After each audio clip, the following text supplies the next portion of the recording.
నమస్కారం ఫ్రెండ్స్. నేను వీడియో పెట్టినప్పుడల్లా నేను కాంగ్రెస్కి సపోర్ట్ చేస్తున్నా అంటే ఏంది కాంగ్రెస్ ఈ 60 ఏళ్ళలో మీరే ఉన్నారు కదా, ఏం బీకిండ్రు అని ఇష్టం ఉన్నట్టు మాట్లాడుతున్నారు. నాకు కోపం వస్తుంది.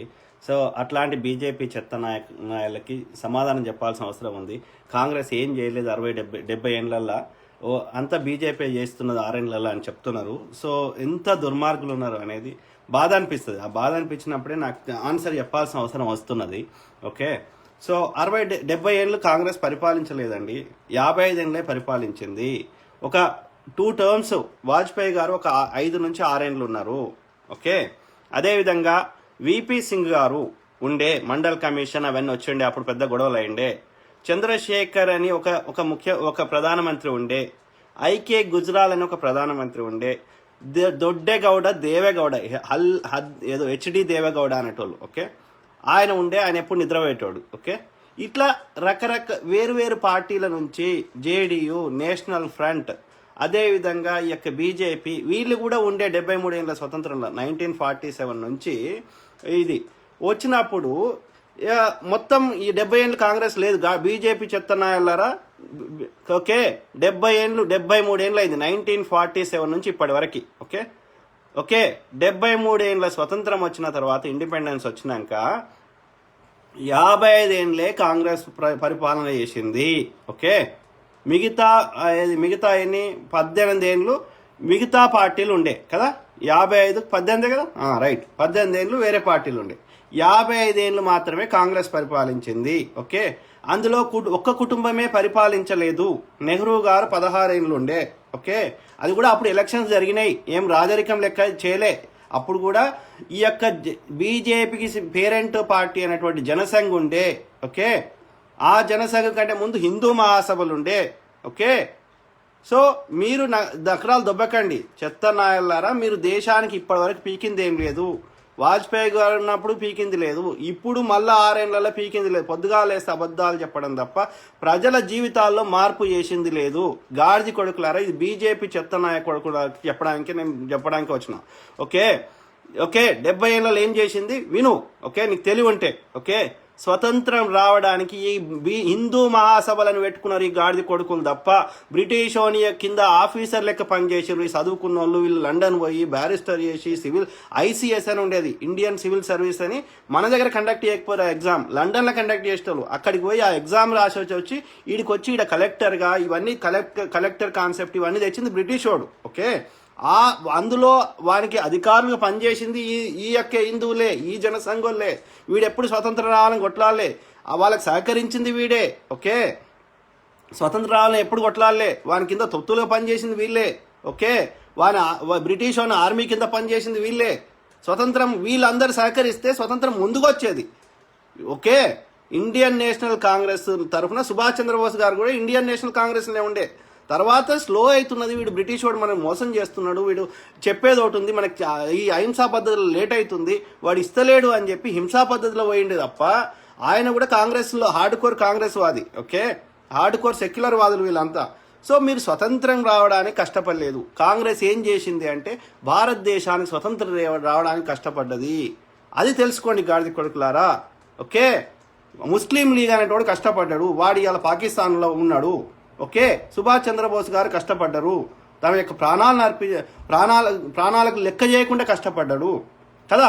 ఇండియన్ నేషనల్ కాంగ్రెస్ కష్టపడ్డది, స్వతంత్రం దేవడానికి కష్టపడ్డది, మీరు కష్టపడలేదు. ఓకే, బ్రిటిష్ వాడు పోయేటప్పుడు బ్రిటిష్ వాడు విన్స్టన్ చర్చిల్ అప్పుడున్న ప్రధాని, అప్పుడు హిట్లరు, వీళ్ళందరికీ మాకు సహకరించండి రా, మాది మేము పరిపాలించుకుంటాము, మాకు పూర్ణ స్వరాజ్యం కావాలంటే ఆ దొంగ ముండా కొడుకులు ఏమన్నారు, మీరు కొట్టుకొని వస్తారు, మీకు ఎక్కువ జనాభా కంటారు కాబట్టి మీకు రాదు, మీరు పరిపాలించుకోలేరు, మేమున్నాం కాబట్టి ఈ మాత్రం పరిపాలన సాగుతుంది. ఇప్పుడు ఆంధ్రోళ్ళు ఎట్లయితే మన తెలంగాణలో కించపరిచి ఐప్యాడ్ మనిషి ఏమో పెట్టుకో అని చెప్పి మీకు పరిపాలించరాదు, మీ చార్మినార్ మేమే కట్టినాము, మీ బిర్యానీ మేమే తెచ్చినాము అని ఆంధ్రోళ్ళు చెప్పిండ్రు కదా. ఓకే, వాళ్ళు వచ్చి మనకి యాక్టింగ్ నేర్పుతారు కదా, వాళ్ళు వచ్చి మనకు సినిమాలు ఎట్లా తీయాలని నేర్పుతారు కదా. అట్లా ఈ దుర్మార్గులు బ్రిటిష్ వాడు మాకు స్వతంత్రం మీరా అంటే, చర్చిల్ గాడు అదే అంటాడు. ఏమంటాడు, మీకు పరిపాలించుకోరాదు. సుభాష్ చంద్రబోస్ గారు పోయి ఇట్లా అడిగాడు, ఏమని, అయ్యా మాకు సహకరించు, మాకు ఈ స్వతంత్రం కావాలి, నువ్వు బ్రిటిష్ అని అగేన్స్ట్ కొట్లాడుతున్నావు కదా, మనం కలిసి కొట్లాడదాము, మాకు స్వతంత్రం రావడానికి నువ్వు సహకరించరా హిట్లర్ అంటే వాడు ఏమన్నాడు, మీకు పరిపాలించుకోరాదు, మీకు తెలియలేదు, ఓకే, కాబట్టి నీకు సహకరించా. అప్పుడు ఏమైంది, మళ్ళీ జపాన్ ఆ ప్రాంతంకు పోవడం జరిగింది. ఓకే, సో కాబట్టి ఈ యొక్క బీజేపీ చెత్త నాయకులు స్వతంత్రం రావాలని కష్టపడలే, బ్రిటిష్ వానికి సహకరించారు. బ్రిటిష్ వానికి సహకరించక వీళ్ళు కూడా స్వతంత్రం రావాలని ఈ బీజేపీ చెత్త నా కొడుకులు కొట్లాడి ఉంటే ఓకే స్వతంత్రం చాలా తొందరగా వచ్చేది.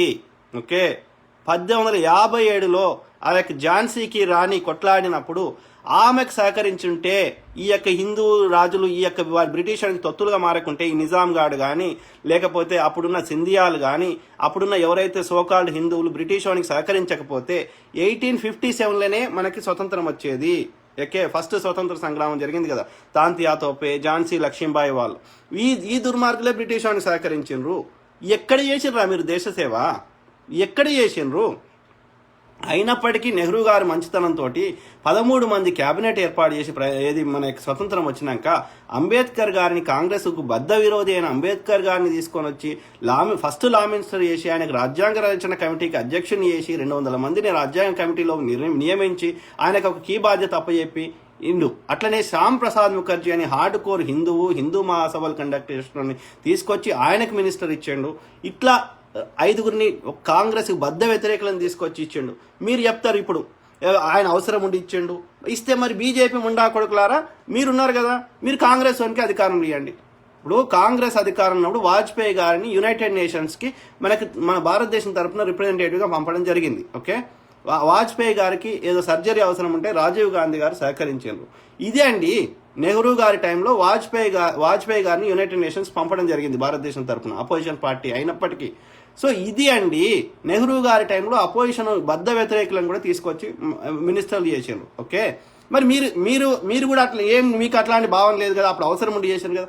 నేనేమంటున్నా బీజేపీ వాళ్ళని, కాంగ్రెస్ వాళ్ళని కూడా 4 మినిస్టర్లు చేయండి, కాంగ్రెస్ వాళ్ళని కూడా 4 యునైటెడ్ నేషన్స్కి కానీ ఎక్కడైనా పంపండి. ఆ భద్రతా కౌన్సిల్లో 5 మెంబర్ దాంట్లో ఇండియాకి ఏది శాశ్వత సభ్యత కోసం కొట్లాడండి. మీరు కూడా 5 ఎక్కువ మంది వద్దు, 5గురిని కాంగ్రెస్ మినిస్టర్లు చేయండి కదా. బ్రిటిష్ వన్ టైంలో షాడో మినిస్టర్లని ఉండేవారు. బ్రిటిష్ వన్ టైంలో అంటే ఇప్పుడు ఏది మన యొక్క అధికార పార్టీ వాడు ఒక మినిస్టరు, ఆర్థిక శాఖ మంత్రి, అపోజిషన్ వాడు కూడా ఇంకో మినిస్టర్, షాడో మినిస్టర్. ఆ శాఖలో ఆర్థిక శాఖలో ఏం జరుగుతుంది, డిఫెన్స్ శాఖలో ఏం జరుగుతుంది అని తెలుసు, అక్కడ ఉన్న వాటిని ప్రజలకు అర్థమయ్యేటట్టు చెప్పేటోడు, ఫండ్స్ ఏడిపోతున్నాయి చెప్పేటోడు, ఆ డిపార్ట్మెంట్లో ఏం జరుగుతుందని చెప్పడానికి షాడో మినిస్టర్ ఆపోజిషన్ పార్టీ ఉండేది. అది తర్వాత మన రాజ్యాంగంలో పెట్టలేదు. ఓకే, బ్రిటిష్ వాడు ఉన్నప్పుడు ఉండేది షాడో మినిస్టర్షిప్ అనేది. అంటే అపోజిషన్ పార్టీ వాడు కూడా ఒక మినిస్టర్, ఆర్థిక శాఖలో 2 మినిస్టర్లు ఉంటారు. ఓకే, అట్లా ప్రతి శాఖలో విద్యాశాఖలో 2 మినిస్టర్లు ఉంటారు. ఒకడు అధికార పార్టీ వాడు, ఇంకోడు అపోజిషన్ పార్టీ వాడు. అపోజిషన్ పార్టీ వాడు వాళ్ళు ఆ డిపార్ట్మెంట్లో ఏం అన్యాయాలు జరుగుతున్నాయి, అక్రమాలు జరుగుతున్నాయి, అలా వాస్తవాలు ఏందని ప్రజలకు అర్థమయ్యేట్టు చెప్పేటోడు. సో ఇట్లాంటి ట్రాన్స్పరెన్సీ ఇట్లాంటివి ఉండేది, ఇట్లాంటివి చేయాల్సింది. కాంగ్రెస్ ఇన్ని చేసుకుంటూ వస్తే చెత్తనా కొడకల్లారా, ఈ బ్రిటిష్ వాడు పోయేటప్పుడు తినడానికి తిండి లేదురా, అంతకుముందు మంచిగుండే. ఏది 1500 నుంచి 18 స్వతంత్రం వచ్చేదాకా ఒక 400 సంవత్సరాలు, 400 నుంచి 500 సంవత్సరాలు ఈ మొఘలులు పరిపాలించారు, ముస్లిం రాజులు. ఓకే, అంతకంటే ముందు మంచిగున్నదనే అందరికి కన్నుగొట్టి భారతదేశంలో అన్ని మంచిగున్నాయి, మన దగ్గర ఏం గతి లేదనే మన దేశానికి దండయాత్రలకు వచ్చిండ్రు. ఓకే, వచ్చి వాడు 4 నుంచి 500 పరిపాలించిండు. ఓకే, వాడు పరిపాలించిన ఈడ గట్టిండు, ఈడేమన్నా చేసిండు. వీడు బ్రిటిష్ వాడు అయితే వరస్ట్, ఇంకా వరస్ట్. ఓకే, ఆ ముస్లిం రాజులు మన దగ్గర నుంచి ఎత్తుకోవాలే, వాడు వచ్చిండు, ఇక్కడ పరిపాలన చేసిండు, ఇక్కడ ఉన్నాడు, మన యొక్క కల్చర్ని ఇబ్బంది పెట్టిండు కానీ, మన యొక్క గుళ్ళను గులగొట్టిండు కానీ, వాడు ఇక్కడ నుంచి సంపదను ఎత్తుకోవలేదు ముస్లిం దేశాలకి. ఓకే ఓకే అంటే వాడు అల్లదల్ల కొంచెం బెటర్ అని చెప్పడానికి ట్రై చేస్తున్నాం. కానీ ఈ యొక్క బ్రిటిష్ వాడు మాత్రం వరస్ట్ ముండా కొడుకు. ఓకే, వాడు మన మీద కొట్లాట పెట్టిపించుడు. ఓకే, హిందువులకి ముస్లింలకు కొట్లాట పెట్టిపించుడు, హిందువులకి ముస్లింలకి దళితులకు కొట్లాట పెట్టిపించుడు. ఓకే, ఒకరిని దగ్గర తీసుకుంటాడు, ఇంకొన్ని ఫస్ట్ హిందువుల దగ్గర తీసుకున్నాడు. ఓకే, తర్వాత ఏం చేసిండు, ముస్లిం దగ్గర తీసుకున్నాడు. ఓకే, తర్వాత ఏం చేసిండు, దళితుల దగ్గర తీసుకున్నాడు. మనకు కొట్లాట పెట్టిపించండు. ఓకే, దాంతో ఆగిండా మనం పండించిన ధాన్యము, మనం పండించిన పత్తి, మన దగ్గర ఉండే అన్ని ముడి సరుకులు, తేయాకు, ఓకే, టీ పౌడరు అన్నీ వాడు తీసుకుపోయేటోడు. ఓకే, తీసుకుపోయి మళ్ళీ అదే పత్తితోటి మంచి బట్టలు తయారు చేసి మళ్ళీ మన దేశంకి తెచ్చి అమ్ముతాడు. ఓకే చూడండి, ఓకే మళ్ళీ అది దోసుకున్నాడు, అంటే మనకి పైసలు ఇచ్చి తీసుకున్నాడు కాదు, మనం పండించిన ధాన్యము వాడికి వరల్డ్ వార్ టూ టైంలో 1 టైంలో ఓకే ఏది బెంగాల్లో ఫెమైన్ క్రియేట్ చేసిండు. ఎందుకు క్రియేట్ అయింది, ఎందుకు అంటే అక్కడ పండించిన ధాన్యం మొత్తం వాడు వరల్డ్ వార్ ఉంది వాళ్ళ సైనికులకు కావాలని ఆ చర్చిల్ గాడు మొత్తం మనం పండించిన ధాన్యం అంతా తీసుకుపోయాడు. తీసుకుపోతే నాకు తిండి లేదు, మనకు తిండి లేదురా ఎట్లా తీసుకుపోతావురా అని అడిగితే వాడు చర్చిలో ఏమంటాడు, మీకు ఫ్యామిలీ ప్లానింగ్ లేదు, మీకు ఇష్టం ఉన్నట్టు పిల్లల్ని అంటారు, మీకు సిగ్గుశరం లేదు, సావండి అని చెప్పిండు వాడు చర్చిల్ గాడు. ఓకే అట్లా సెకండ్ వరల్డ్ వార్ టైంలో, నాకు ఎగ్జాక్ట్ గుర్తులేదు, సెకండ్ వరల్డ్ వార్ టైంలో అనుకుంటా. సో అట్లా ఉన్న ధాన్యం అంతా తీసుకుపోతే మనకు తినడానికి తిండి లేక 10 లక్షల మంది చచ్చిపోయారు బెంగాల్ ఫెమైన్ కరువు వచ్చి. ఎందుకు కరువు వచ్చింది, అది న్యాచురల్గా రాలే, ఈ ముండా కొడుకు మనం పండించిన ధాన్యం అంతా లండన్కి తీసుకుపోయిండు. అట్లా తేయాకు పత్తి అన్ని ముడి సరుకులు తీసుకుపోయిండు, మన స్క్రిప్చర్స్, మన యొక్క నాలెడ్జ్, వేదాలు, కోహినూరు వజ్రాలు, ఏది సంపద ఉన్నా తీసుకొని పోయిండు, ఎవ్రీథింగ్ నాలెడ్జ్. ఇంత నష్టం చేసి దేశాన్ని అల్లకల్లోలం చేసి కట్టుకోవడానికి బట్టలు లేవండి, ఇంక్లూడింగ్ ఉమెన్ కూడా ఇట్లా ఒకటి ఇట్లా వేసుకునేవారు తప్ప పై వస్త్రం ఉండేది కాదు ఆడవాళ్ళకి కూడా. ఓకే చాలా మందికి, ఓకే బీద వాళ్ళకి. ఓకే ఇట్లా చేసి పెట్టిన పరిస్థితి. ఓకే రంగు బట్టలు లేవు, మెజారిటీ పీపుల్కి రంగు బట్టలు లేవు. ఒకటి కాది అది చెరకతోటి చేసినటువంటి ఒక్క వస్త్రమే కట్టుకునేటోడు, మొగోడైతేనేమో కింది దాగదే, ఆడమైతేనేమో ఇట్లా చుట్టుకునేది. గట్లాంటి పరిస్థితి తెచ్చిండు మెజారిటీ పీపుల్. కొద్దిమంది ధనవంతులు ఉండే కానీ ఎక్కువ మంది మెజారిటీ పీపుల్ కామన్ మ్యాన్కి చాలా మందికి బట్టలు కూడా లేకుండే, తిండి కూడా లేకుండే, అందరి బొక్కలు ఏలాడుతుండే. అట్లాంటిది చూసి గోపాలకృష్ణ గోఖలే మహాత్మా గాంధీ గారికి రాజకీయ గురువు. ఆయన సౌత్ ఆఫ్రికాలో మంచిగా ఉద్యమాలు చేస్తున్నాడు, మంచి పేరుంది అని చెప్పి గోపాలకృష్ణ గోఖలే గారు మహాత్మా గాంధీని ఇండియాకి రమ్మని పిలిచిండు. వచ్చినాక ఏం చేసిండు ఆయన రాజకీయ గురువు ఏం చెప్పిండు గోపాలకృష్ణ గోఖలే గారు, మహాత్మా గాంధీ గారు మీరు బ్యారిస్టరు, మీకు నాలెడ్జ్ ఉంది, మీరు మంచి ఉద్యమాలు చేస్తున్నారు, నువ్వు మంచి పేరు తెచ్చుకున్నావు, దేశాన్ని తిరిగి దేశంలో ఏం పరిస్థితులు ఉన్నాయో ఒకసారి అవగతం చేసుకో అంటే ఆయన ట్రైన్ పట్టుకొని మొత్తం ఇండియా మొత్తం తిరిగితే ఆయనకు కనిపించింది ఏంది, నేను ఇంతకుముందు చెప్పిందే, మెజారిటీ పీపుల్ చాలా ఏమంటారు తినడానికి తిండి లేకుండా, కట్టుకోవడానికి బట్టలు లేకుండా ఒక పై వస్త్రమే ఉన్నటువంటి పరిస్థితి అప్పుడు. ఓకే అట్లాంటి పరిస్థితిని చూసినాక ఆయనకు మనసు చెల్లించి ఏమన్నాడు, నా అన్నదమ్ములకి అక్కచెల్లెళ్ళకి నా యొక్క సోదరులకి సోదరీమణులకి బట్టలు లేనప్పుడు నాకెందుకు అని చెప్పి ఆయన బ్యారిస్టరు ఆయన కోటు సూట్ వేసుకొని ఆయన బ్యారిస్టర్ అంటే ఎక్కువ అన్నట్టు, మామూలు వకీల్ కంటే బ్యారిస్టర్ ఎక్కువ పొజిషన్. ఓకే సో ఆ బ్యారిస్టర్ ఉన్నప్పటికీ అవన్నీ త్యజించి వాళ్ళు ఎట్లున్నారో నేను వాళ్ళ లోపల ఒకటి ఉంటా అని చెప్పి ఆ యొక్క ఏమంటారు గోషి లాంటిది కట్టుకొని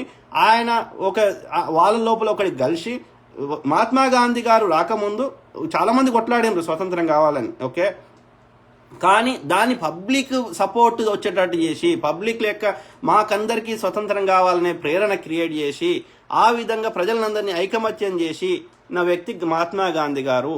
he was a very popular leader. Okay ప్రజలందరికీ స్వతంత్రం ఎందుకు కావాలనే చైతన్యాన్ని నెలకొల్పింది మహాత్మా గాంధీ గారు. ఓకే సో అందుకే ఆయన హీరో అన్నాడు. మహాత్మా గాంధీ గారు వచ్చిన తర్వాత స్వతంత్రోద్యమం యొక్క దాని డిఫరెంట్ ఫేజ్కి పోయింది. ఓకే బ్రిటిష్ వాడు మనం ఎప్పుడెప్పుడైతే పీక్ కొట్లాడినామో అప్పుడప్పుడు వింత చట్టాలు తెచ్చి దాన్ని కామ్ చేయడానికి ట్రై చేసేవాడు. ఓకే సో కొంతమంది ఏంది అంటే భగత్ సింగ్ గారైనా, చంద్రశేఖర్ ఆజాద్ గారైనా, చివరికి సుభాష్ చంద్రబోస్ గారైనా గిట్లా పోతే బ్రిటిష్ వాడు ఇస్తలేడు, వీడు లేట్ అవుతుంది అని చెప్పి వాళ్ళు వైలెన్స్ చేశారు. వైలెన్స్ చేస్తే వాడు ఈజీగా చంపేసిండు. ఓకే సుభాష్ చంద్రబోస్ మన యొక్క భగత్ సింగ్ గారిని చంపేసిండు, చంద్రశేఖర్ ఆజాద్ గారిని చంపేసిండు, అందరూ ఎవరెవరైతే వైలెన్స్ పాత్ పోయినరో వాళ్ళని ఝాన్సీ లక్ష్మీబాయిని చంపేసిండు. కాబట్టి వైలెన్స్ కంటే కూడా ఈ యొక్క ఏమంటారు నాన్ వైలెన్సే ప్రిఫర్ చేశారు గాంధీ గారు. ఎందుకంటే బ్రిటిష్ వాడు పవర్ఫుల్ ఉన్నాడు, వాడిని మనం వైలెన్స్ ద్వారా ఎదిరించే పొజిషన్ లేము అని చెప్పి ఆయన పంతాలు ఆయన చేసిండు. ఓకే సో మీరు ఏడ కష్టపడ్డారా చెత్తన కొడుకులారా, స్వతంత్రం రావాలని మీరు కష్టపడలేదు. ఓకే అట్లాంటి పరిస్థితి, తినడానికి తిండి లేని భారతదేశాన్ని ఇంత మంచిగా చేసుకొని వచ్చి నెహ్రూ గారు ఒక పంచవర్ష ప్రణాళికలు తెచ్చి ఎవ్రీ 5 yearsకి మనము ఒక డెవలప్ చేసుకుందామని చెప్పి ఒక రాజ్యాంగం లేనటువంటి దాన్ని రాజ్యాంగం రాసుకొని బద్ధ వ్యతిరేకులైన మంత్రివర్గంలో తీసుకొని ఒక సిస్టమేటిక్గా చేసుకుంటూ వస్తూ ఒక బాక్రానంగల్ ప్రాజెక్టు, ఒక శ్రీశైలం ప్రాజెక్టు, ఒక నాగార్జున సాగర్ ప్రాజెక్టు, ఒక హైవేలు, రైల్వేలు, ఒక ఇస్రో, ప్రతి డిపార్ట్మెంట్ని ఫ్రమ్ స్క్రాచ్ బిల్డ్ చేసినాం కదా. ఒక ఎనర్జీ డిపార్ట్మెంట్ ఉండాలి, ఒక అటామిక్ ఎనర్జీ ఉండాలి, ఒక స్పేస్ విభాగం ఉండాలి, ఎడ్యుకేషన్ ఇన్స్టిట్యూషన్ ఉండాలి, యూనివర్సిటీలు ఉండాలి, రీసెర్చ్ ఇన్స్టిట్యూట్లు ఉండాలి, ప్రతి రంగంలో భారతదేశం అభివృద్ధి చెందాలి అని ప్రతి రంగానికి ఒక డిపార్ట్మెంట్ని ఏర్పాటు చేసింది ఎవరండి? ఓకే, ఎనర్జీ కమిషన్ అనేది ఎవడు ఏర్పాటు చేసిండు? అటామిక్ ఎనర్జీ ఉండాలని ఎవడు ఆలోచించిండు? ఈ ముండా కొడుకులే. అప్పుడు కూడా నెహ్రూ గారు ఏది పెట్టినా మాకు తినడానికి తిండి లేదు, నువ్వు రీసెర్చ్ ఇన్స్టిట్యూట్ అని పెడతావా, నాకు తినడానికి తిండి లేదు, నువ్వు చదువులు పెడతావా, గిట్లా అపోజ్ చేసిండ్రు ఈ ముండా కొడుకులే. అభివృద్ధిని ఆకాంక్షించరు. ఓకే, కట్టెలు పట్టుకొని దేశాన్ని రక్షిస్తా అంటే ఎవరికి చెప్తున్నావు? సో ఆయన ఫ్రమ్ స్క్రాచ్ బిల్డ్ చేసి ఒక ప్లానింగ్ కమిషన్ అని పెట్టి ఎవ్రీ 5 yearsకి మనము ఇది చేసుకుంటా ఒక రాజ్యాంగాన్ని ఏర్పాటు చేసుకొని, ఒక రిపబ్లిక్ డే ఏర్పాటు చేసుకొని, ఒక స్వతంత్ర దినోత్సవాన్ని ఏర్పాటు చేసుకొని, ఫ్రమ్ స్క్రాచ్ తినడానికి తిండి లేని, కట్టుకోవడానికి బట్టలేని దేశాన్ని ఇవాళ అమెరికా చైనా తర్వాత అత్యంత ఫాస్ట్ గ్రోయెస్ట్ ఎకానమీగా చేసింది కాంగ్రెస్ కదా రా ముండా కొడుకులారా. 70 ఏళ్లలో ఏం బీకినరు చూడండి రా. స్వతంత్ర బ్రిటిష్ వాడు పోయేటప్పుడు ఏముండే? హైదరాబాద్ చుట్టూ ఎన్ని కట్టి ఉండే, లేకపోతే అంతకుముందు ఏం కట్టి ఉండే? ఏ ఊరన్నా తీసుకుందాం, ఉత్తరప్రదేశ్ పోదామా, మధ్యప్రదేశ్ పోదామా, వెస్ట్ బెంగాల్ పోదామా, ఏ భారతదేశంలో ఎక్కడికి, తమిళనాడు పోదామా, ఎవడు కట్టిండ్రా? బాబా అటామిక్ రీసెర్చ్ సెంటర్ ఎవడు కట్టిండు? బీజేపీ చెత్తనాయాలు కట్టిర్రా? చెప్పండి. ఇస్రో అని ఇవాళ గొప్పగా చెప్పుకుంటున్నాం. చంద్రుని మీదకి మంగళ్యాను, చంద్రయాను వాటికి కూడా మనం పంపిస్తున్నాము. విదేశ యొక్క చిన్న చాలా పెద్ద దేశాల యొక్క ఏమంటారు వాళ్ళ యొక్క ఉపగ్రహాలను మనం స్పేస్లోకి పంపిస్తున్నాము. అమెరికా లాంటి, నాసా లాంటి ఇన్స్టిట్యూషన్స్తో మనం కలిసి పనిచేస్తున్నాము. ఎవడు పెట్టిండ్రా ఇది? ఇస్రో అనే సంస్థని, అత్యంత ప్రతిష్టాత్మకమైన సంస్థని స్పేస్ రీసెర్చ్లో ఉన్నాయి 5-6 కంట్రీలే స్పేస్ రీసెర్చ్లో. అందులో ఇండియాని చేసింది ఎవడరా? బీజేపీ చెత్తనాయల్లా? చెప్పండి. బాబా అటామిక్ రీసెర్చ్ సెంటర్ అనేది ఎవడు పెట్టినరా? పోఖ్రాన్ 1 ఎవడు చేసిండు? ఇందిరాగాంధీ 1974లో జరగలేదా? పోఖ్రాన్ 1 చేసింది. పోఖ్రాన్ 2 పివి నరసింహారావు గారు ప్లాన్ చేసిండ్రు. అది వాజ్పేయి గారి టైంలో అయింది. తర్వాత ఇప్పుడు న్యూక్లియర్ మెటీరియల్ని సాధారణంగా ఇవ్వరు ఏ దేశానికి, ఎందుకంటే దాన్ని బాంబులు తయారు చేయడానికి వాడతారని. అట్లాంటి దాన్ని, ఆ న్యూక్లియర్ మెటీరియల్ని అన్ని 14 దేశాలతో ఒప్పించుకొని 14 దేశాలతో డీల్ చేసుకొని మన్మోహన్ సింగ్ గారు మన యొక్క న్యూక్లియర్ మెటీరియల్ మనకి ఏది సప్లై చేయడానికి ఒక నాన్ ప్రొలిఫరేషన్ ట్రీటీ సంతకం చేస్తేనే ఇస్తారు. అంటే ఈ యొక్క న్యూక్లియర్ వెపన్లని, దాని టెక్నాలజీని స్ప్రెడ్ చేయొద్దు. కాబట్టి న్యూక్లియర్ టెక్నాలజీ ఉన్న దేశాలకు న్యూక్లియర్ మెటీరియల్, ఏ దేశానికి న్యూక్లియర్ మెటీరియల్ ఇయ్యరు. అట్లాంటిది 14 దేశాలను ఒప్పించుకొని వాళ్ళతో డీల్ చేసుకొని సివిల్ పర్పస్ అంటే ఎలక్ట్రిసిటీ తయారు చేసుకోవడానికి మాకు మెటీరియల్ కావాలని 14 దేశాలతో మనం డీల్ చేసింది మన్మోహన్ సింగ్ గారు కాదా? గాడిద కొడుకులారా. మన్మోహన్ సింగ్ గారి టైంలో ఎలక్ట్రిసిటీ ప్రొడక్షన్ ఇండియాలో డబుల్ అయింది కాదారా? మోడీ వచ్చినాక ఏం బీకిండ్రా? చెప్పండి. బీజేపీ చెత్తనాయాలారా, వాజ్పేయి గారు ఉన్నప్పుడైనా మోడీ గారు ఉన్నప్పుడు ఏం బీకిండ్రు? చెప్పండి. ఓకే, బీజేపీ టైంలో, వాజ్పేయి గారి టైంలో అప్పుడు 4 రాష్ట్రాలు ఇచ్చిండ్రా, ఛత్తీస్గఢ్, జార్ఖండ్, ఉత్తరాంచల్ కదా. అప్పుడు మరి తెలంగాణ ఎందుకు ఇవ్వలేదు? నీకు తెలంగాణ మీద అంత ప్రేమ ఉంటే. తెలంగాణ బిల్లు లోక్సభలో పాస్ అయినప్పుడు రాజ్యసభలో పాస్ కాలేకపోవడానికి చంద్రబాబు నాయుడు గారి చుట్టమో తొత్తు అయినటువంటి వెంకయ్య నాయుడు ఎన్ని ఇబ్బందులు పెట్టినరా, ఎన్ని దాన్ని పాస్ కాకుండా ఎన్ని కండిషన్లు పెట్టినరా. సుష్మా స్వరాజ్ గారు సపోర్ట్ చేసినప్పటికీ ఆ రాజ్యసభలో పాస్ కాకుండా ఉండడానికి ఎన్ని కథలు పడ్డారా. లోక్సభలో పాస్ కావడానికి కరెంటు ఆఫ్ చేసి మన్మోహన్ సింగ్ గారి చుట్టూ అంత పెద్ద ఏమంటారు బలమైనటువంటి ఎంపీలను పెట్టి బిల్లు పాస్ చేయిస్తే లోక్సభలో పాస్ చేయించడానికి మళ్ళీ వారం పడుతుందా? మీరా నీతులు చెప్తుంది. తెలంగాణ ఇచ్చింది కాంగ్రెస్, భారతదేశానికి స్వతంత్రం తెచ్చింది కాంగ్రెస్, ఇస్రో అనే సంస్థని స్థాపించింది Congress, Baba atomic research centre అని పెట్టింది Congress, Indian institute of technology ఐఐటీల చదివిన వాళ్ళని ప్రపంచంలో ఉండే అన్ని పెద్ద అమెరికా, జర్మనీ లాంటి దేశాలు, డాయిష్ ఇట్లాంటి దేశాలు కూడా మన యొక్క ఐఐటీలో చదివేటోళ్ళు అత్యంత ఇంటెలిజెంట్స్ అని చెప్పి హైర్ చేసుకొని ఆ క్యాంపస్ హైరింగ్లోనే వాళ్ళకి మినిమం 1,00,000 నుంచి 3-4 లక్షలు జీతం ఇచ్చి తీసుకుంటారు. ఇంకెక్కువ ఇస్తారు. ప్యాకేజీలు ఇచ్చేసి అన్ని డీల్ సైన్ చేసుకొని వాడు ఫైనల్ ఇయర్లు ఉండగానే వాళ్ళని పెద్ద కంపెనీలు వచ్చి పెద్ద ప్యాకేజీలు ఇచ్చి హైర్ చేసుకుంటారు ఐఐటీలో ఉన్న వాళ్ళని. అట్లాంటి ఒక అత్యంత ప్రెస్టీజియస్, అత్యంత స్టాండర్డ్స్ ఉన్నటువంటి ఇన్స్టిట్యూషన్స్ ఎడ్యుకేటెడ్ కావాలని కోరింది ఐఐటీలని ప్రతి మేజర్ నగరంలో పెట్టింది ఎవడరా? నెహ్రూ గారు కాదా? చెప్పండి. ఐఐఎం అనే ఇండియన్ ఇన్స్టిట్యూట్ ఆఫ్ మేనేజ్మెంట్ అనే కాన్సెప్ట్ తెచ్చి మేనేజ్మెంట్లో అత్యంతమైనటువంటి ఉన్నత విలువలు ఉన్నటువంటి ఎడ్యుకేషన్ స్టార్ట్ చేస్తే ఐఐఎంలో చదివిన వాళ్ళని ఫైనల్ ఇయర్లో ఉండగానే క్యాంపస్ రిక్రూట్మెంట్ చేసి డాయిష్ బ్యాంకు ఇట్లాంటి పెద్ద పెద్ద బ్యాంకులలో విదేశీ కంపెనీలు జర్మనీ నుంచి లేకపోతే ఇంకా చాలా దేశాల నుంచి వచ్చే ఈ స్విట్జర్లాండ్ కానీ అమెరికా నుంచి ఇట్లాంటి పెద్ద పెద్ద కంపెనీలు ఈ ఇంటలెక్చువల్స్ని హైర్ చేసుకుంటుంది. ఈ ఐఐఎం అనే కాన్సెప్ట్ పెట్టకపోతే ఎవరు తీసుకుంటారా? ఎందుకు ఇప్పటికి కూడా అమెరికాలో కానీ ఏ దేశంలో కానీ మన ఇండియాలో ఉన్న ఇంటెలిజెన్స్కి ఎందుకు సహకరిస్తున్నారా? వీళ్ళు ఐటీ కానీ ఇవన్నీ రాకపోతే ఇవాళ మనకి ఇండియాలో ఇప్పుడు ఇంపోర్ట్ ఎక్స్పోర్ట్ వస్తుంది కదా, జీడిపికి సహకరిస్తున్నాం కదా. ఈ ఇంపోర్ట్ ఇండియాకి డబ్బులు విదేశాల నుంచి ఎక్కడి నుంచి వస్తున్నాయి? ఐటీ సర్వీసులు ఎక్కువ ఉన్నాయి. ఆ ఐటీ సర్వీసులు బీజేపీ పరిపాలించే ఒక్క రాష్ట్రం చెప్పండి రా ముండా కొడుకులారా. మోడీ 30 ఏళ్ళు గుజరాత్ని వెళ్ళిండు కదా, అహ్మదాబాద్లో ఇప్పటివరకు ఐటీ పార్క్ ఉందా చెప్పండి? ఉందా? పోనీ ఛత్తీస్గఢ్లో ఉందా కదా? పోనీ ఎక్కడ ఉంది? మధ్యప్రదేశ్లో ఉందా? బీజేపీ పరిపాలించి యూపీలో ఉందా ఐటీ పార్కు? హైదరాబాద్లో ఎట్లా సాధ్యమైంది? చంద్రబాబు నాయుడు గారు ఇది కాంట్రిబ్యూషన్ ఉంది ఫస్ట్ ఫేజు. సెకండ్ ఫేజు మన యొక్క వైఎస్ గారి ఇది కాంట్రిబ్యూషన్ ఉంది. వైఎస్ఆర్ గారి టైంలో ఏది Raheja IT park second phase కట్టింది.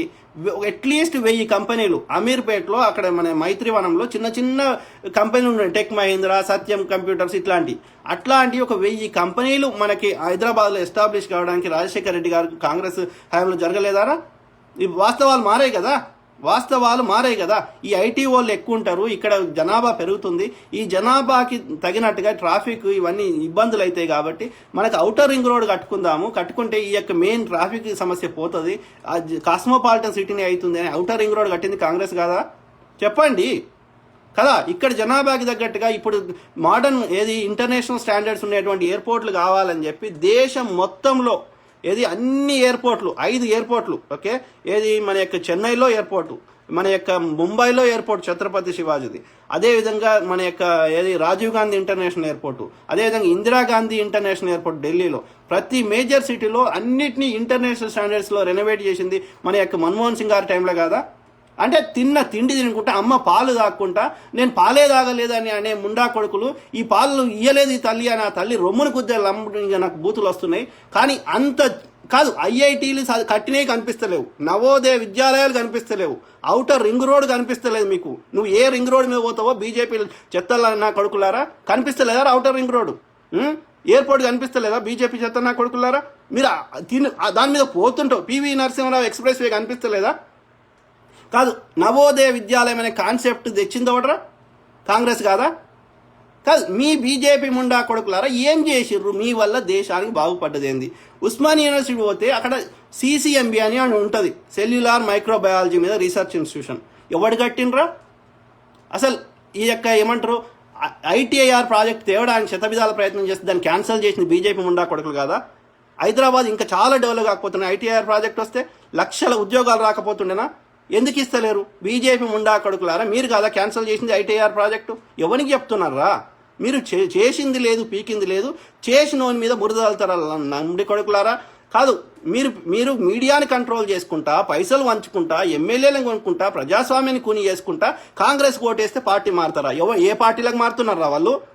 మీరు కొనే పార్టీలకు కాదా?